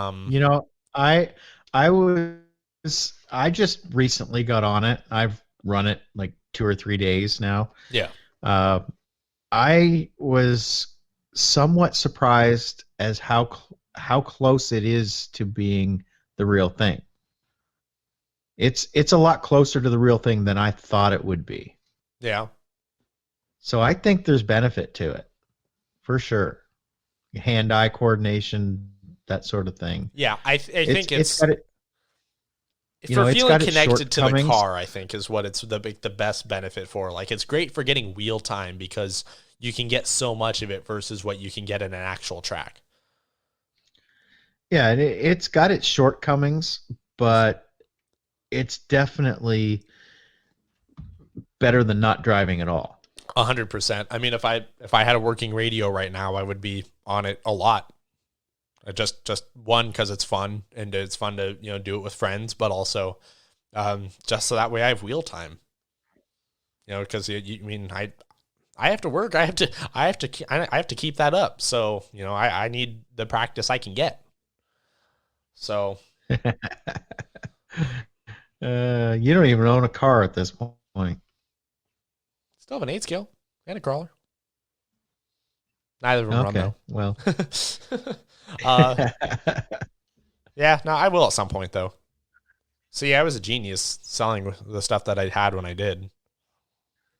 So yeah, well. So Robert Jordan asks, in light of the recent events on the iRacing platform and the fallout from it, do you feel the sponsors have taken the right steps? This isn't much different from RC, as if this was to happen At an event in the Northwest between a couple of drivers spoken in jest on the driver's stand, overheard by everyone else on the driver's stand, as well as someone down below the stand, what would the reaction be? What would it be similar? So, okay, I want to answer this without getting political. No, this one's going to be political. I'm gonna do my best to avoid it, and the fact that it's a political issue at all is outstanding to me. I can't believe that. But the thing is that the company's involved, right? You know, if you have a driver that does something like this, it's a really, really bad look for you if you support these companies. And so, you know, most of these, you know, especially for someone like him, most of these companies that are, you know, attaching themselves to this name, I mean, they're big companies, McDonald's being, you know, a good example, right? So the thing is that if one of these companies, I mean, obviously none, I'm not saying any of them had a tolerance for that sort of thing and they did it out of peer pressure, but at the same time, they kind of did do it out of peer pressure, because if one of these companies is going to pull out, then all of them are going to start following suit, because the companies that are left standing behind him are then going to get the accusations of, well, hey, how can you support this guy? He's racist. He makes racist remarks and stuff like that. And that, I mean, that's what's going to happen. And these companies are going to get chastised really heavily for it. Their reputation takes a big hit, right? So I'm trying to answer this just from the business standpoint. I think it was absolutely the right decision. I mean, it totally is what is deserved, but I mean, that's also what's going to happen, though, is that these companies, I mean, if one goes, pretty much all of them go, and all of those relationships are severed, and you know, he's going to get fired, or he did get fired from the race team. So it's you know, these companies in a situation like this, they want to sever all ties, because they don't want to be looped in with that. So, you know, they're all going to bounce, and you know, as soon as someone makes that first step, then everyone's going to follow suit. I mean, if this was going to happen, you know, at an RC track, I would expect the same thing. I mean, I think that, you know, like you mentioned, like if it's spoken in jest, I mean, the thing is, it's like, that's not the point. And like, it's not the point of how, like, the context. And like a lot of people are arguing that, like, it's the fact that it was said at all. It's the fact that people thought it was okay. It's one of those things where, like, at the end of the day, it's a choice. And my outlook on that is that I feel like it's a really easy choice to make if you're going to say something like that or not. You know, if you're going to do that, especially, you know, in a situation like that, where like you're still racing according to your job, then you got to be cognizant of things like that. He wasn't, and now he's paying the consequences. If this happened in RC, I would expect the same thing. I mean, hell, even, you know, I don't even feel like we're that controversial on the podcast, but even things that we say here, obviously nothing even close to that. But like, there's stuff, even on like our last episode, you could argue someone could have gotten upset and gone to our sponsors, and it's never happened. But like, the point is, it can, and Colin and I both accept that as an occupational hazard of what we do. But at the same time, I think Colin and I are also in unique positions with our sponsors. So it's like, you know, I'm not saying that, you know, nothing could happen. I'm just saying that, like, you know, we understand that there's a calculated risk in what we do here and the things that we say and the things that we choose to say. It's really easy for us to make that decision. And so I kind of feel like if I was getting paid a salary to do something like this and stuff like that was on the line, I would be even more cognitive of making those kinds of decisions. So, yeah, I mean, if someone said on the driver's stand, they're joking with each other, I mean, you got to understand that there are some people around you that are not going to be as open to hearing something like that. The context doesn't matter. So I think that the reaction would be similar. I would hope it would be similar. But given what I've been seeing on social media the last couple of days, and you never know. So, and you find out a lot about people when stuff like this happens. But I mean, that's just my thought. It goes deeper than that. It's if that word and term is in his vocabulary and it rolls off his tongue so easy, there's more to it. Yep. It's something that this isn't the only time it's come off of his tongue. Yeah, that's the thing. This is the time that it was caught publicly. People don't just say that. That doesn't just happen. Like that's the thing that a lot of people are missing here. And it was like, oh, he's a great kid. You know, he's a great kid. Like, no, I'm sure he is. He's not a great kid. He's 27 years old. He's a father. He's not a kid. Like, he's old enough, and I would hopefully, like, I mean, I did kind of laugh at someone made a comment. I was like, it's just a NASCAR driver being himself. But in all seriousness, though, they are good old boys. They are good old boys, right? So, you know, my thought was like, how many drivers are going to withdraw from doing these events and stuff like that out of fear now? That's kind of what I'm waiting to see. But I mean, to give those guys the benefit of the doubt, I mean, look, he said it, they didn't. And that was my whole issue is that like, this doesn't just come out of people's mouths. Like if he said it, like, you know, he said it, and this is not the first time he said it. The likeliness of that is very low. Right. I mean, like, I don't, again, back to the original point, you know, since we're talking about this, and I almost didn't ask his question, but I mean, you know what, he asked it and I asked for questions. I mean, to me, how hard is it to just not say that? You know, I mean, it's not very hard because I never say it. Yeah. Same here. And to me, there's kind of a reason why we don't. Right. There's a lot of reasons why we don't, you know, I mean, exactly. And so I don't understand it. You know, people are like, oh, one mistake shouldn't define his career. It's like, well, unfortunately it does. And it should. Like, and it has. And it has. And you know, everyone's like, oh, he's just going to get a ride somewhere else next year. I don't think anyone's going to want to touch him after that. Now, you know, people. I don't know about that. He'll get a ride somewhere, but you're probably right. The point is that he said it, and he said it like it really was no big deal. Yeah. Which means I think a lot of people are speaking on this without actually listening to the audio. Yeah. Actually go listen to the audio and then try and defend him after that, because it's not. Yeah. It's just it's not the same. So, yeah, I mean, there's no room for that kind of talk and degradation anywhere in this society. Yeah. You know, it's disrespectful to everybody. Even when I hear God, I'm going to get hate mail. But even when I hear black people or people of color say that term, I cringe. Yeah. And I know that they call each other that daily. Like it's no big deal, like it's something that they just do, and I don't understand it, but even then I cringe. And I don't know. I'm pretty free with my words, and I don't have much of a filter, but there are certain things I do not say. Mm-hmm. And that is one of them. Yep. Yeah, I mean, it's for me, it kind of comes down to this. Is like, look, obviously, a lot of people are trying to point out like the double standard thing, but to me, like, it's not really a double standard. Like, it's more that, like, for that group, it's a word, it's a term of cultural significance because it was used against them as degradation for so long. The thing is like, whether you agree with them saying it or not, because like same thing, Colin, I'd prefer to not hear it either at all.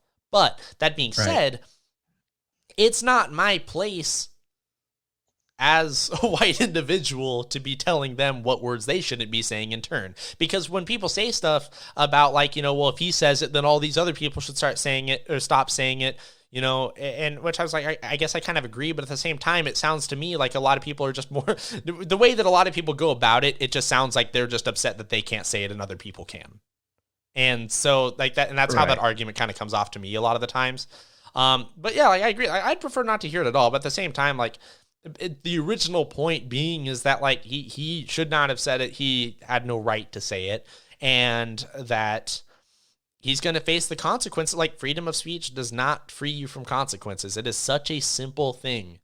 It is such a simple thing, and you know we've seen this happen over much smaller instances where people haven't said things like that, where you know they lose everything attached to them because of it. And, people, talk about how it's, this or that. And it's, you can't do anything or say anything anymore. It's like there's also something like, there's bad publicity. There's saving face. I mean, like, look, companies don't want to be part of that. And can you blame them? Right. Sorry, right. McDonald's is going to suffer that you're not going to go buy their goddamn Big Mac anymore. If you're swearing them off, I'm no more McDonald's for me. If they're going to be withdrawn from that, pretty un-American. Oh, sorry. That's probably the best thing for you, huh? As soon as one person backs out and does not support him anymore, they all do. The rest of them have to. Yeah, they have to. It's because it's a horrible look for the companies that stay. Absolutely. Right. And I did want to make this, just so I can cover all the bases of these stupid arguments, is that people talk about like, okay, well, if people are going to start being held accountable for the actions, can we start like looking at the NFL and tackling like, domestic violence and stuff like that for all the players that are still playing that, have domestic violence too. So I'm like, yeah, I completely agree. It's an absolute travesty that some of those people are still in the league. So it's like, it's not that people are okay with it. It's that the NFL refuses to do anything about it. So like, that's the other thing. It's basically two different judges. It's exactly two different judges. I mean, that's exactly what it is. So that's it. It doesn't mean that other things are okay or that, it's just, I don't understand why one thing is like, okay, well, can we look at all this? Like, well, obviously we all know it's bad, like, but different people are going to do different things. Different people react different ways. I mean, doesn't mean I agree with it. It doesn't shatter the ground I stand on. It just, but there's things I have no control over. So it's just what it comes down to. This country was born on different opinions and different ways of life and different things like that. So we're going to see different things like that. Mm-hmm. But, whether it's right or wrong, that's up to, freedom of speech, yes, is a federal thing, which Kyle Larson didn't say anything that can be regulated under freedom of speech. See, that is what freedom of speech actually means. Okay, like that's right. He said something that was protected under the Constitution to say because it counts as freedom of speech. The Constitution does not protect him from losing his McDonald's sponsorship. That's the difference. That's right. You can say what you want under the freedom of speech, but you will have to suffer the consequences of saying something stupid. It just means the government's not going to come after you. That doesn't mean you get a free pass over everyone. It's not. Right. It's the same thing that I said a couple episodes ago, where it was, when people say, like I was making the joke with like with all due respect and saying whatever you want to say. It's the Ricky Bobby syndrome, right? A lot of people have that. We all laugh, but a lot of people seem to have that. It's crazy to me. Like I said, and just like my last point, like if I haven't made my feelings clear enough, that before we move on, is that it's just, to me, it's crazy that I've seen more people defending him than I have not, and that's been really upsetting to see. So I don't know, sucks, but you know what, he's paying for it, and rightfully so. So there you go. Yeah. Chris Trudeau asks, when Jay finally makes the trip down to Portland to crawl, will you be carpooling with them? Of course I will, Chris. Northwest tour, it'll happen. I hope he's talking to you, because I'm not going anywhere to crawl. Yeah, no, he's talking to me, I'm pretty sure. Yeah, no, totally. He and I have talked about it a lot, that we need to go see some different places and go visit some territory for some people that follow our podcast and mainly the Scale RC Show podcast and get out, shoot some video, document the whole trip. We've talked about it a lot, so we're really gung-ho about it. We just need to find a time to do it when this is all over, because we were thinking about like, Proline's Big by the Fire and other stuff. Before in the past it was Axial Fest. So Axial Fest. We can't really do Axial Fest anymore. I mean, we can, but it's not worth it for us. I'm down for those two events. Yeah, Axial Fest is cool. I don't think it's quite what I it will was, build but I will build a scaler or a crawler just for those two events. 100%, 100%. I can't speak to what Axial Fest was like at Donner. We could go under SOR. Personally, we can't really go and enjoy it, but we've kind of we did our time as a vendor down there for 2 years, and it was really cool. I would like to see more events like that. By the Fire looks like it's kind of being like the next big thing for, all-inclusive RC, so not just Axial. Which I get, like Axial Fest was like a customer appreciation thing. So, you had to have an Axial chassis-based vehicle to be there and use it. I didn't know that. Yeah, well, I mean, it makes sense. It makes sense, but I didn't know that. Yeah, it had to have, you either had to have Axial-based or Axial rails or an approved aftermarket chassis from Axial to have the car there. You could put other stuff on display, but you couldn't drive them. So all right, so I'm gonna put this out there right now. So let's say you go to the biggest off-road race in, let's say, the world. Mm-hmm. What would be the biggest off-road race in the world? I don't know, Baja. No. I mean RC. Oh, RC? Oh, shit. I mean, Nitro Challenge, I guess. It's the only one that's annual. And they had how many entries this year? That was right around 600. Okay, and how many participants would that mean if there was 600 entries? I think it was like between 200 and 250. All right, that's a pretty big race. Yeah. All right. I'm totally ballparking those numbers, but I'm pretty sure that's what they were. How many people participated in Axial Fest last year? So there were actual participants. I don't know. I think last year was a light year. I wouldn't know what last year's was, because I think their total count has been lower since they changed locations to Donner from Cisco Grove. When we were at Cisco Grove, and that was the last year they did that was 2017. That was, I think, around 1,500 participants, but everyone has families and stuff like that. So I mean, there was probably between 3,000 or 4,000 people there in total. Wow. Absolutely crazy. You didn't really it was a big event, but it didn't feel crowded. It's a big space that it was in. I can't speak to Donner, but Axial Fest is over a big space, and they had trails that kind of went everywhere, so it never really felt crowded. Now, what was really cool about that event is that at the end of it on Saturday night, because when I was there, Saturday night was technically like the last bit. You could still crawl on Sunday, but they were pretty much picking up the event and picking up the trails and stuff like that. So they have everyone gather at this pavilion, and I can't believe I didn't take a picture, but you can, if you watch that Come Crawl With Us Proline video, which was just like the Come Drive with Us, but he did one for Axial Fest 2016. You can kind of see that like you finally had everyone gathered at the pavilion at the end of it, where they did like big raffle prizes. They raffled off like a ton of kits and stuff like that.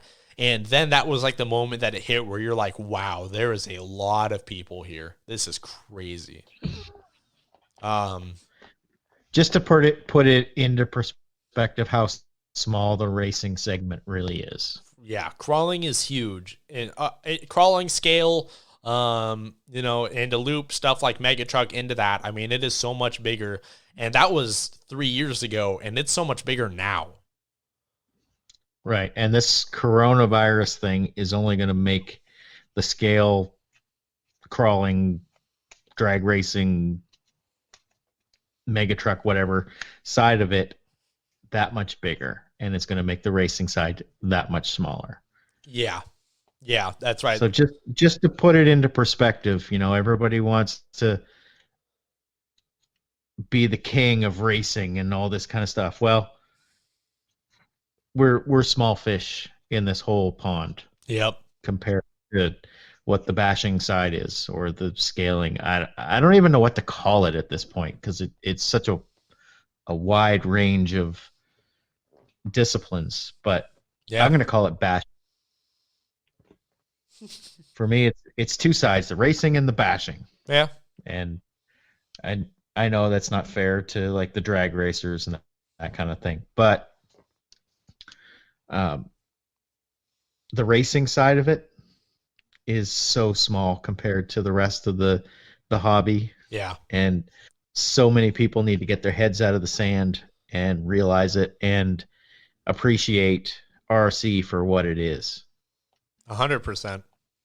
Yeah, I agree. I agree completely. It's only taken me 30 years to realize that there's way more to RC than just racing. Yeah. It comes around for everyone. Yeah, I'm hard-headed. Took me a while. Now it's kind of being forced into people's hands, though, because, well, you can't race. Well, it is, and might as well tinker. If you want to play with RC at this point, pick up something that you can do in the backyard, or you can go down to the ballpark or go down to wherever by yourself and play. Because trust me, it is just as fun as racing.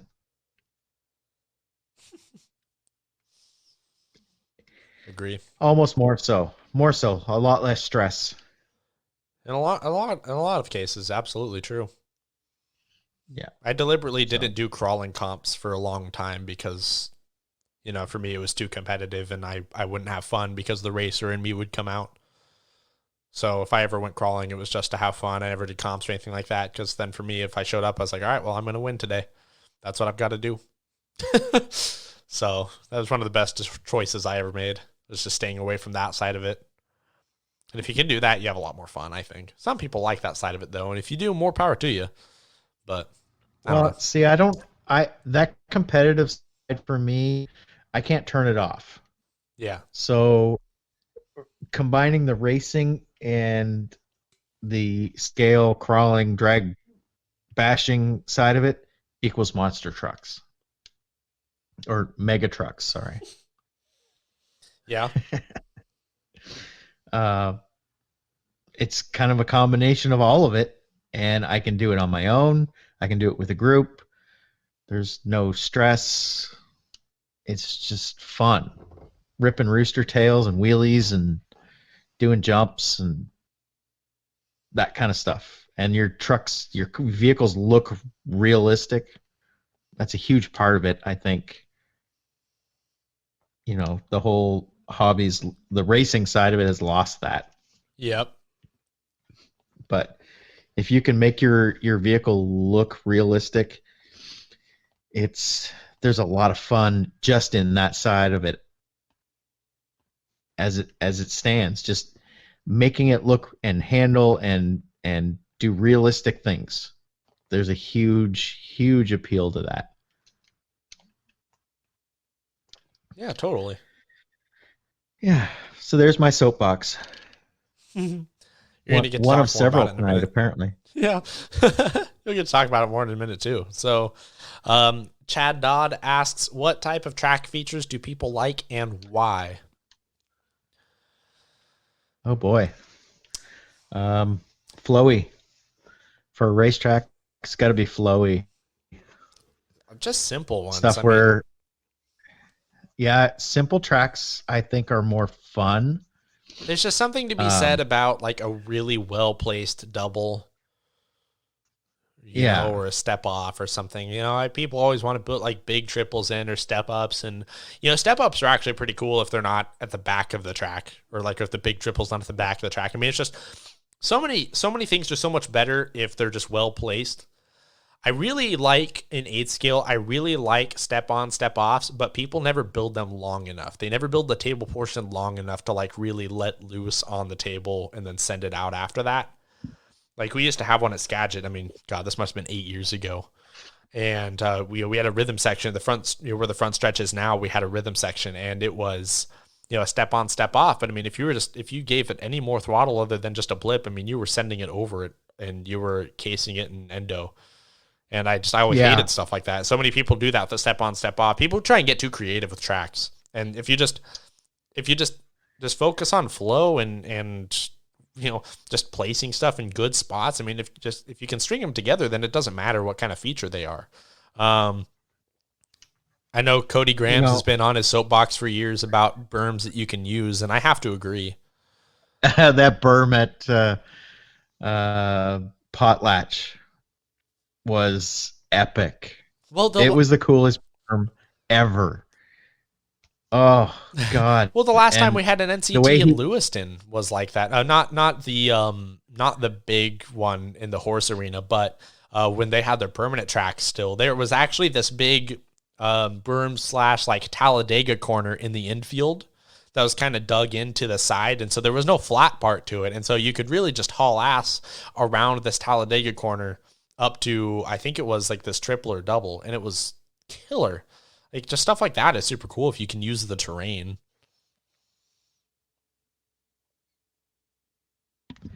See, this is something where I've been preaching make the track simpler for the majority of our racers. And I've talked about this before on the show where I've wanted things to be simpler and more racy and flowy and all this stuff. And then I go to California and go to a couple tracks in California, and their tracks are very difficult to get around.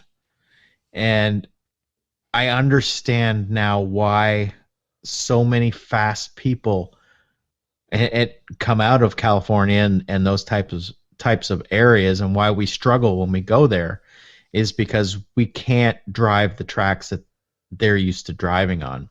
Yeah, well, their idea of flow is a little bit different. The one that I went on at the Proline test track at the Proline shootout a couple years ago, that was probably the best mix of technical and flowy I've ever been on, because like it was a hard track, but it's strung together really well. So I think in a lot of ways that can be accomplished. You definitely see it though when you go down there. You definitely see it. It explains why we are behind up here. Now, I still advocate for the simpler, flowy tracks, but I do think that we need to gradually start adding in a little more difficulty to the tracks. Once, like, we haven't even gotten to the point where we have fast, flowy tracks yet. Yeah, we had one. Yeah, I mean, Burlington was fast and flowy. That was a fairly simple track for the NCT, but the rest of the tracks this year were pretty difficult. The timing on a lot of the stuff was difficult. So it's something where we need to gradually get to the point of adding more difficulty into the tracks, and we're not there. Yeah.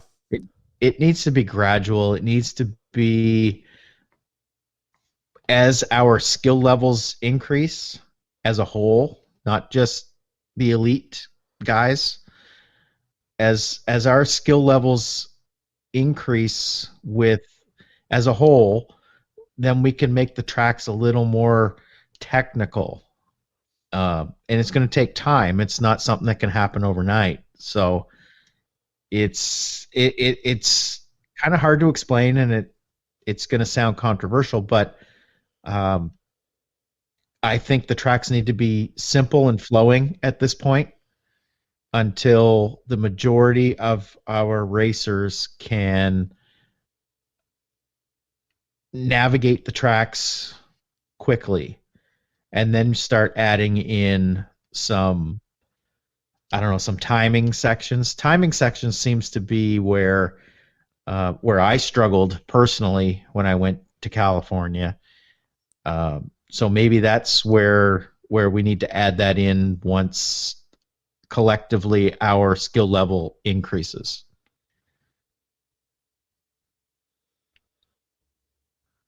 Yeah, I agree. That's my thoughts on it. I know that there's people that are going to speak up and say that our tracks need to be more difficult, and then there's another group that's going to say our tracks need to be easier or whatever. But I think from my experience, that's what I've seen. Yeah, I have to agree. Variety is good though too. We can switch it up every once in a while. Oh yeah, yeah. As long as the track is flowy and it's doable. Yeah. Tracks have to be doable. Yeah. Like Walla Walla last year, that quad was really not doable. Right.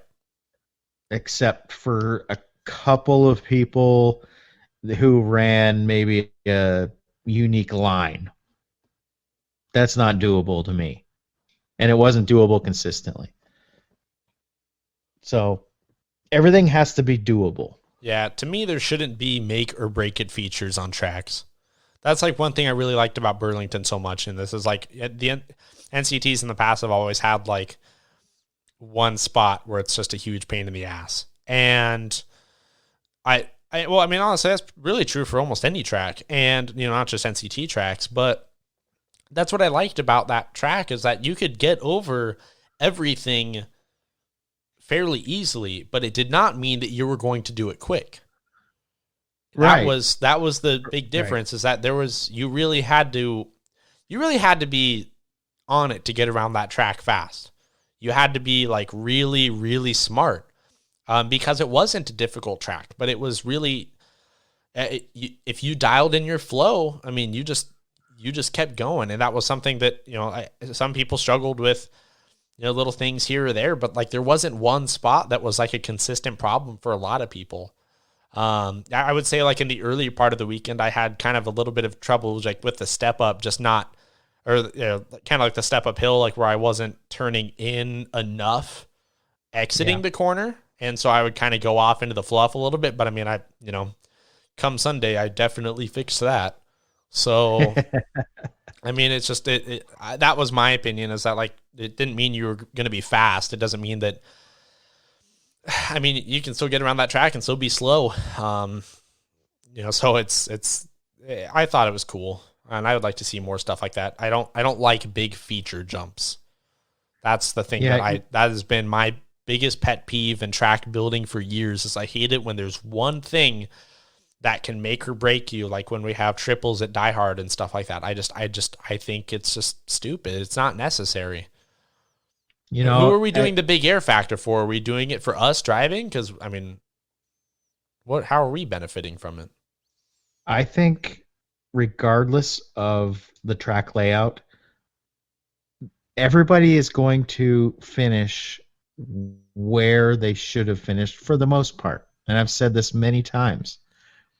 Whether it's a super technical track and it's very difficult to get around, or it's a super simple track, the fast guys will still be the fast guys. The middle guys will be the middle guys, and the guys that are still learning are still going to be the guys that are still learning. But the biggest difference is we're going to have more of those guys that are still learning, and the middle guys that are kind of the middle guys, we're going to have more of them coming back for the next race if they can get around and do a few laps without crashing. Yeah. That's my point in all of this. I think I agree with you. Outdoors, people were going to finish wherever they would have finished otherwise. Indoors, I don't necessarily agree, because I saw it over the course of this winter where, there were some people that were just flat out faster on some layouts versus others, especially when we would go from having something that was pretty technical to something that was flowy. I saw the field change quite a bit. But outdoors, I agree completely. As a whole, as a general rule of thumb, I would agree. Yeah.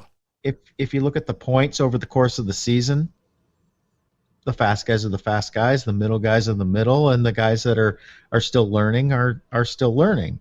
So it whether the track is changing, or if it's super technical, or if it's super flowy and easy, it all evens out, and everybody kind of ends up where they really should be.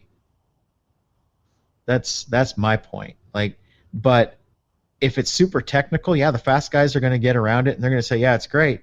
But then you have 50% of the people saying, this really sucks. I had no fun today. I'm not coming back.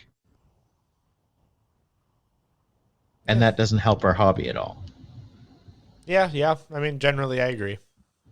So even a super fast, flowy track that's super easy for the fast guys, they're still challenged by trying to go faster. Right. You know, it doesn't need to be insane air and, you know, jumps that only a handful of people can actually get over to make it a fun layout. That actually takes away from it. Yeah, totally. Yeah, I agree. So, Chris Trudeau also asks, when is Serpent building a crawler? Forget the Truggy update. It's all about the crawler mud truck. Also, is Gentleman Jack Legan the nicest guy in RC? very close to it. Close to it. If he's not, then he's very close to it. Right. There's a lot of nice guys in RC, but Jack is up near the top for sure. Yeah, I completely agree. One of the most genuine dudes you can be around. Yep. And fast. And fast. Brandon Sano asks, does anyone know why on-road nitro isn't more popular in hearing more? I mean, well, why isn't on-road more popular in general right now?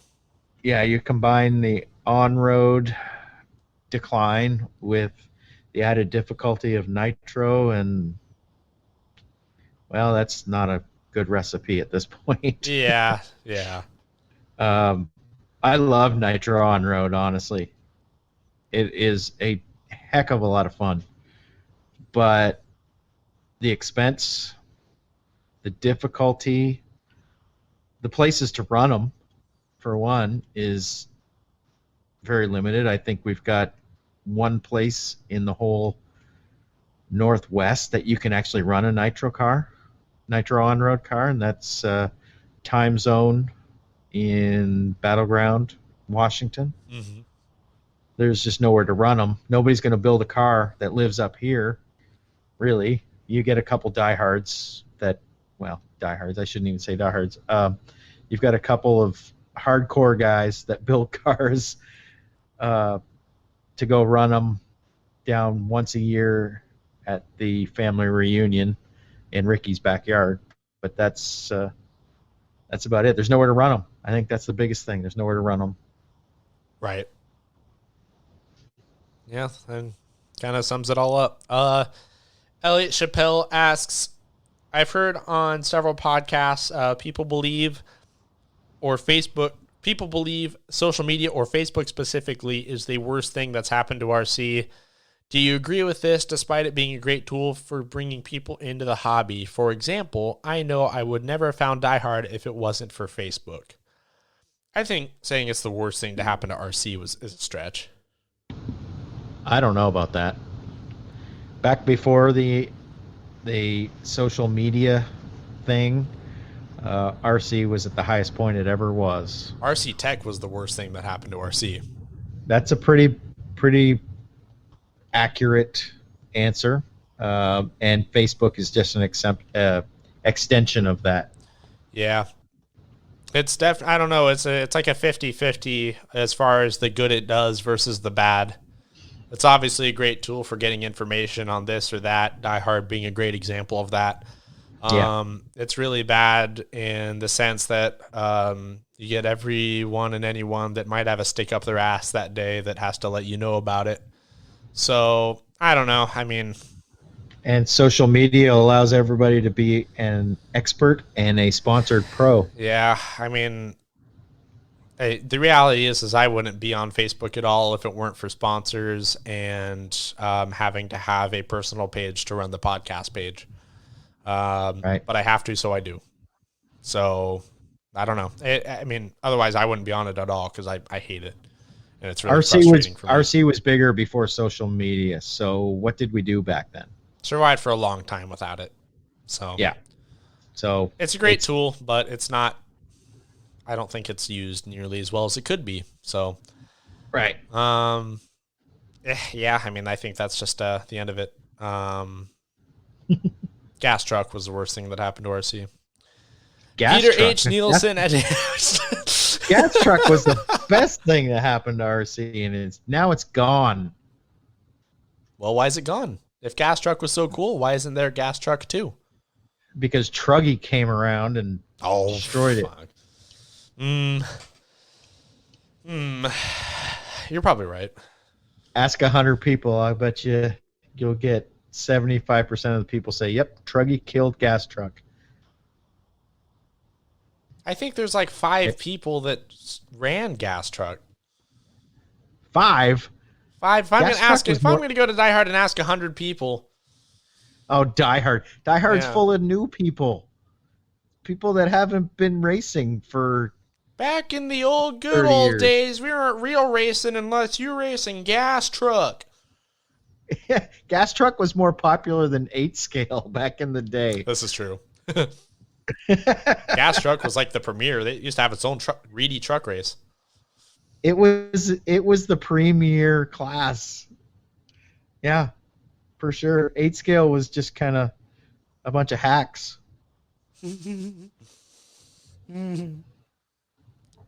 Poking the bear. Yeah.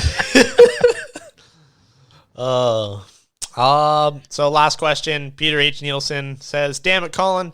You have me thinking about mega trucks. Tell me about your plans for your bomber, body, tires, power, mods. I assume you won't be running Fling Kings since you are a Proline guy. I've been looking at the SMT builder kit lately." Yeah, I could talk for hours about this now. The SMT-10, if you can get your hands on one, is probably close to the top of the list as far as starting points for a mega truck. It's basically a monster truck, but a lot of mega trucks are monster trucks with different tires. So the SMT is a really good starting point. And I had one on order. I paid for one, and then I got the email saying it was back ordered until sometime in May. So I scrapped that, and I went with a axial bomber, which is kind of like a cross between a monster truck and a desert racer. Kinda. So it's basically the same rear end as a SMT, but it's got a Wraith front end, which is probably going to handle the turns and that sort of thing a little bit better, but maybe not jump and land quite as well as an SMT. But either way, I think you could probably build a mega truck out of any type of solid axle crawler, and depending on your level of ingenuity and creativity and skills as far as piecing things together, you could make anything work. So number one for me would probably be an SMT-10. Number 2 would be a bomber, and then number 3 would probably be a Wraith. You probably want to avoid the Capra because it's got portal axles, and I don't think that's going to handle the abuse and the amount of power that we're going to want to put in these things. As I've got a 4200 kV motor in mine, and it's fairly quick. I could almost see wanting even a little more, but I don't know how long the drivetrain's going to handle that kind of thing. So, what was the other? Tires. Tires is going to be a bit of a interesting scenario. I may try to make some Proline tires work because I am a Proline guy, but you know, and I've talked to Proline about making tires for this segment, and it's not a dead issue, and I'm still waiting on an answer on it. But there's several manufacturers of mud tires that you could probably make work for this at this point, and if I come up with a way to make Proline tires work in this segment, I will definitely try, and I will let you know about that. But bodies and stuff, you're pretty much free on bodies. Whatever fits over the cage on your truck is fair game, and you can make anything look cool if you cut the fenders right and set it low enough that it looks cool. So I've got a Ford Raptor body on mine, which I think looks pretty cool. But Yeah, I do like that. yeah, I'll play with bodies. Bodies get destroyed, and I'll try this and that. And I got I think it's a 66 Ford F100 Proline body to put on it, and unfortunately it doesn't fit over my cage, but it might fit over the cage of a different truck. So if it fit over my cage, I'd have it on it right now, but it doesn't. So it would require way too much chopping, and there would be nothing left of the body. So that one, I don't know. I'll either give it away or something to somebody that can make it work. So, but for me, any Yeti body, I think they make a Jeep, and there's several others that fit on the Yeti will fit on whatever truck on the whatever truck this is that I've got, the Bomber, and they look really cool on a mega truck. So I think they make a Jeep body and a couple others, so they would look cool on a mega truck too. I agree. There's a lot of cool ones you could do. Yeah, if you're creative, you can make almost anything fit. And I know there's like Baja Beetle bodies and stuff that would look cool. So yeah, you just cut the wheel wells and make sure it fits over the cage, and anything will fit. So it's kind of the fun of this whole segment is you just run what you got. Right. Yeah, I'm excited to see what you guys do with it. You'll have one. You'll have one before too long. I won't. Nope. Yeah, you will. Too much other stuff. Nothing you can race right now. Yeah, but there's a lot of stuff I need to put together. My crawler's not even done yet. Then I got to build a drag car. Who are you going to race a drag car against? It's going to look sweet on my bench.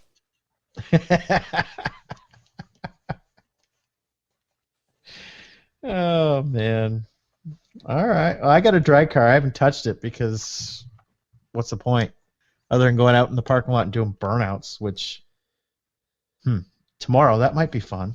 Maybe I'll finish putting that together and go and roast a set of tires in a day.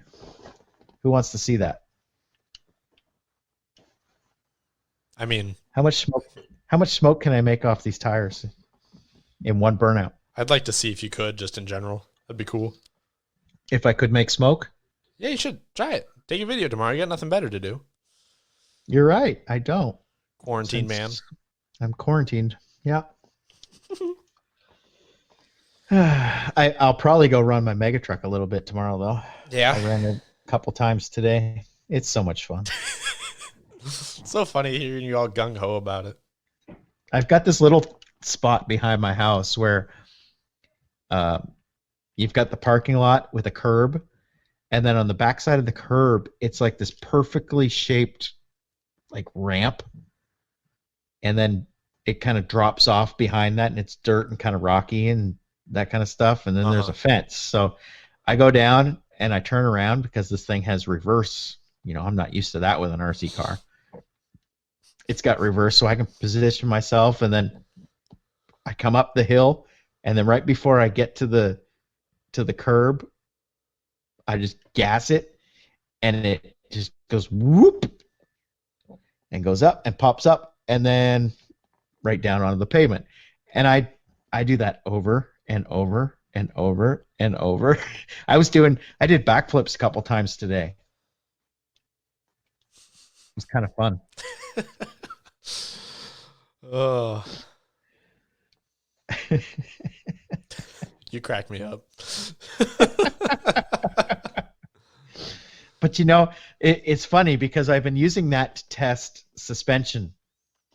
Right. And because these trucks generally aren't built to land jumps and that kind of thing, but mega trucks do jumps and have to land off jumps. So I've changed shock oil and springs and shock positions and stuff on this thing so much since I got it last weekend. Saturday, actually. Today is Tuesday. Tuesday, yeah. And I've changed every which configuration to try to get this thing to just land nice. And I finally got it. I got it today. And the trick at the end of the day was to change the inserts in the tires. Foam inserts is huge in that stuff. Huge. Well, yeah. I'll give up my secret now. I'll just do it. With the open cell inserts, the truck would hop every time when you landed off a jump. Mm-hmm. It would go through rough stuff better, but I put in closed cell inserts today, and they weigh exactly the same because I weighed them. Oh my God. I was very skeptical. I weighed them, and they weigh exactly the same. But they're very hard. But they have like an air gap between the insert and the inside carcass of the tire. So I was a little weirded out by that. But the first time I jumped it, the exact same jumps I was doing with the open cell inserts, it landed plush and flat and didn't hop. It is so much better landing off jumps with the closed cell inserts. Yeah. Yeah. Tuning your foam is huge in this side of RC. I thought it was going to be worse. Man. It's crazy the difference that those makes, especially those progressive and the dual stage ones. These aren't even dual stage. They're just They're full just on closed cell. There's a whole other world you cell. haven't even tapped into yet.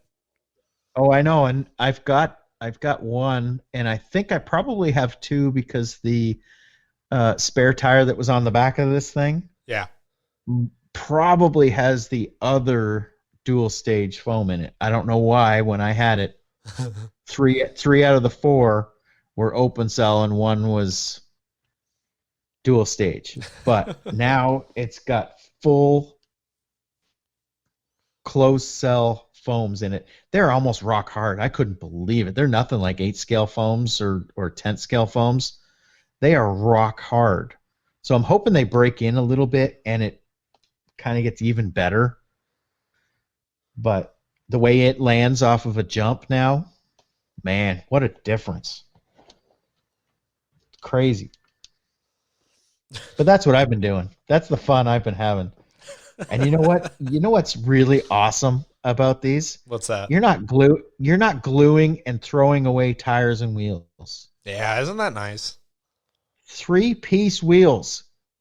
God damn it. Why do we not have replaceable, why can't we reuse our wheels? Why do we not have 3-piece wheels in racing? This is ridiculous. Weight. Ridiculous. Everyone's going to get all upset about weight. Fuck. Yeah. Well, this has almost turned me off of racing completely.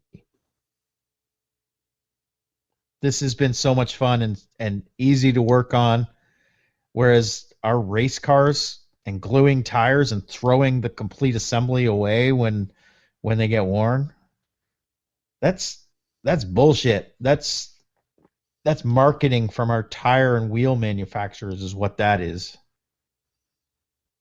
It's crap. Three-piece wheels, man. If we could just replace tires on the wheels within a matter of half an hour for all four, whatever it takes, man, that's less time than it is to glue up a set. Anyway, Yeah, there's another one. That's another one of my rants tonight. You've had a few. I have. Oh, well. That's what I get when I'm cooped up for days on end. Yeah. Anyway. Well, I think that's a good point to wrap. You have anything else you wanted to bring up? That's all the questions. Oh, no, I put my foot in my mouth so many times tonight. I'm good. Yeah. Okay. But yeah, so I guess one more point before we wrap it up for tonight. Just want to, as I was recording this tonight, I noticed that Mr. Jared Tebow, if you've been following his Facebook at all, you know that he was in the hospital for suspected coronavirus. He had 2 tests that came back negative, but they seem to think that he was actually positive for it. They just tested too late. But he is home. He's in quarantine. I guess he's feeling better. And so if you want to kind of get the details on what he went through and all of that, since he essentially was treated as if he did have it, then go over to his Facebook page. But obviously glad to see he's doing well, or at least better than he was, and is now home. But yeah, let's go check that out, especially if you're a skeptic, and go hear his thoughts on all of it. But yeah, our best wishes go out to Jared and his family, and yep, it just shows that nobody is immune to it. We're all in the same boat, so just be careful, people, please. Yeah. I know you want to go to the track. And I see tracks that are having practice days and this sort of thing, and I think it's bullshit. But stay home. Be safe. Be careful. Stay home. It's not going to kill you to not race your RC car for a few days, a few months, whatever it is. Yep. Just wait. RC cars will be there when we get through this. Yep. All right. Well, thank you everybody for listening to this week's episode of the Trackwalk RC podcast. This was episode number 40. Thank you guys for your continued support, and especially through these times, for coming and hanging out with us. We're glad that we can do it for you, and excited to bring you more as always. So have a good night, everybody. Stay safe. Stay home. We'll see you guys next week. That bitch Carol Baskin killed her husband.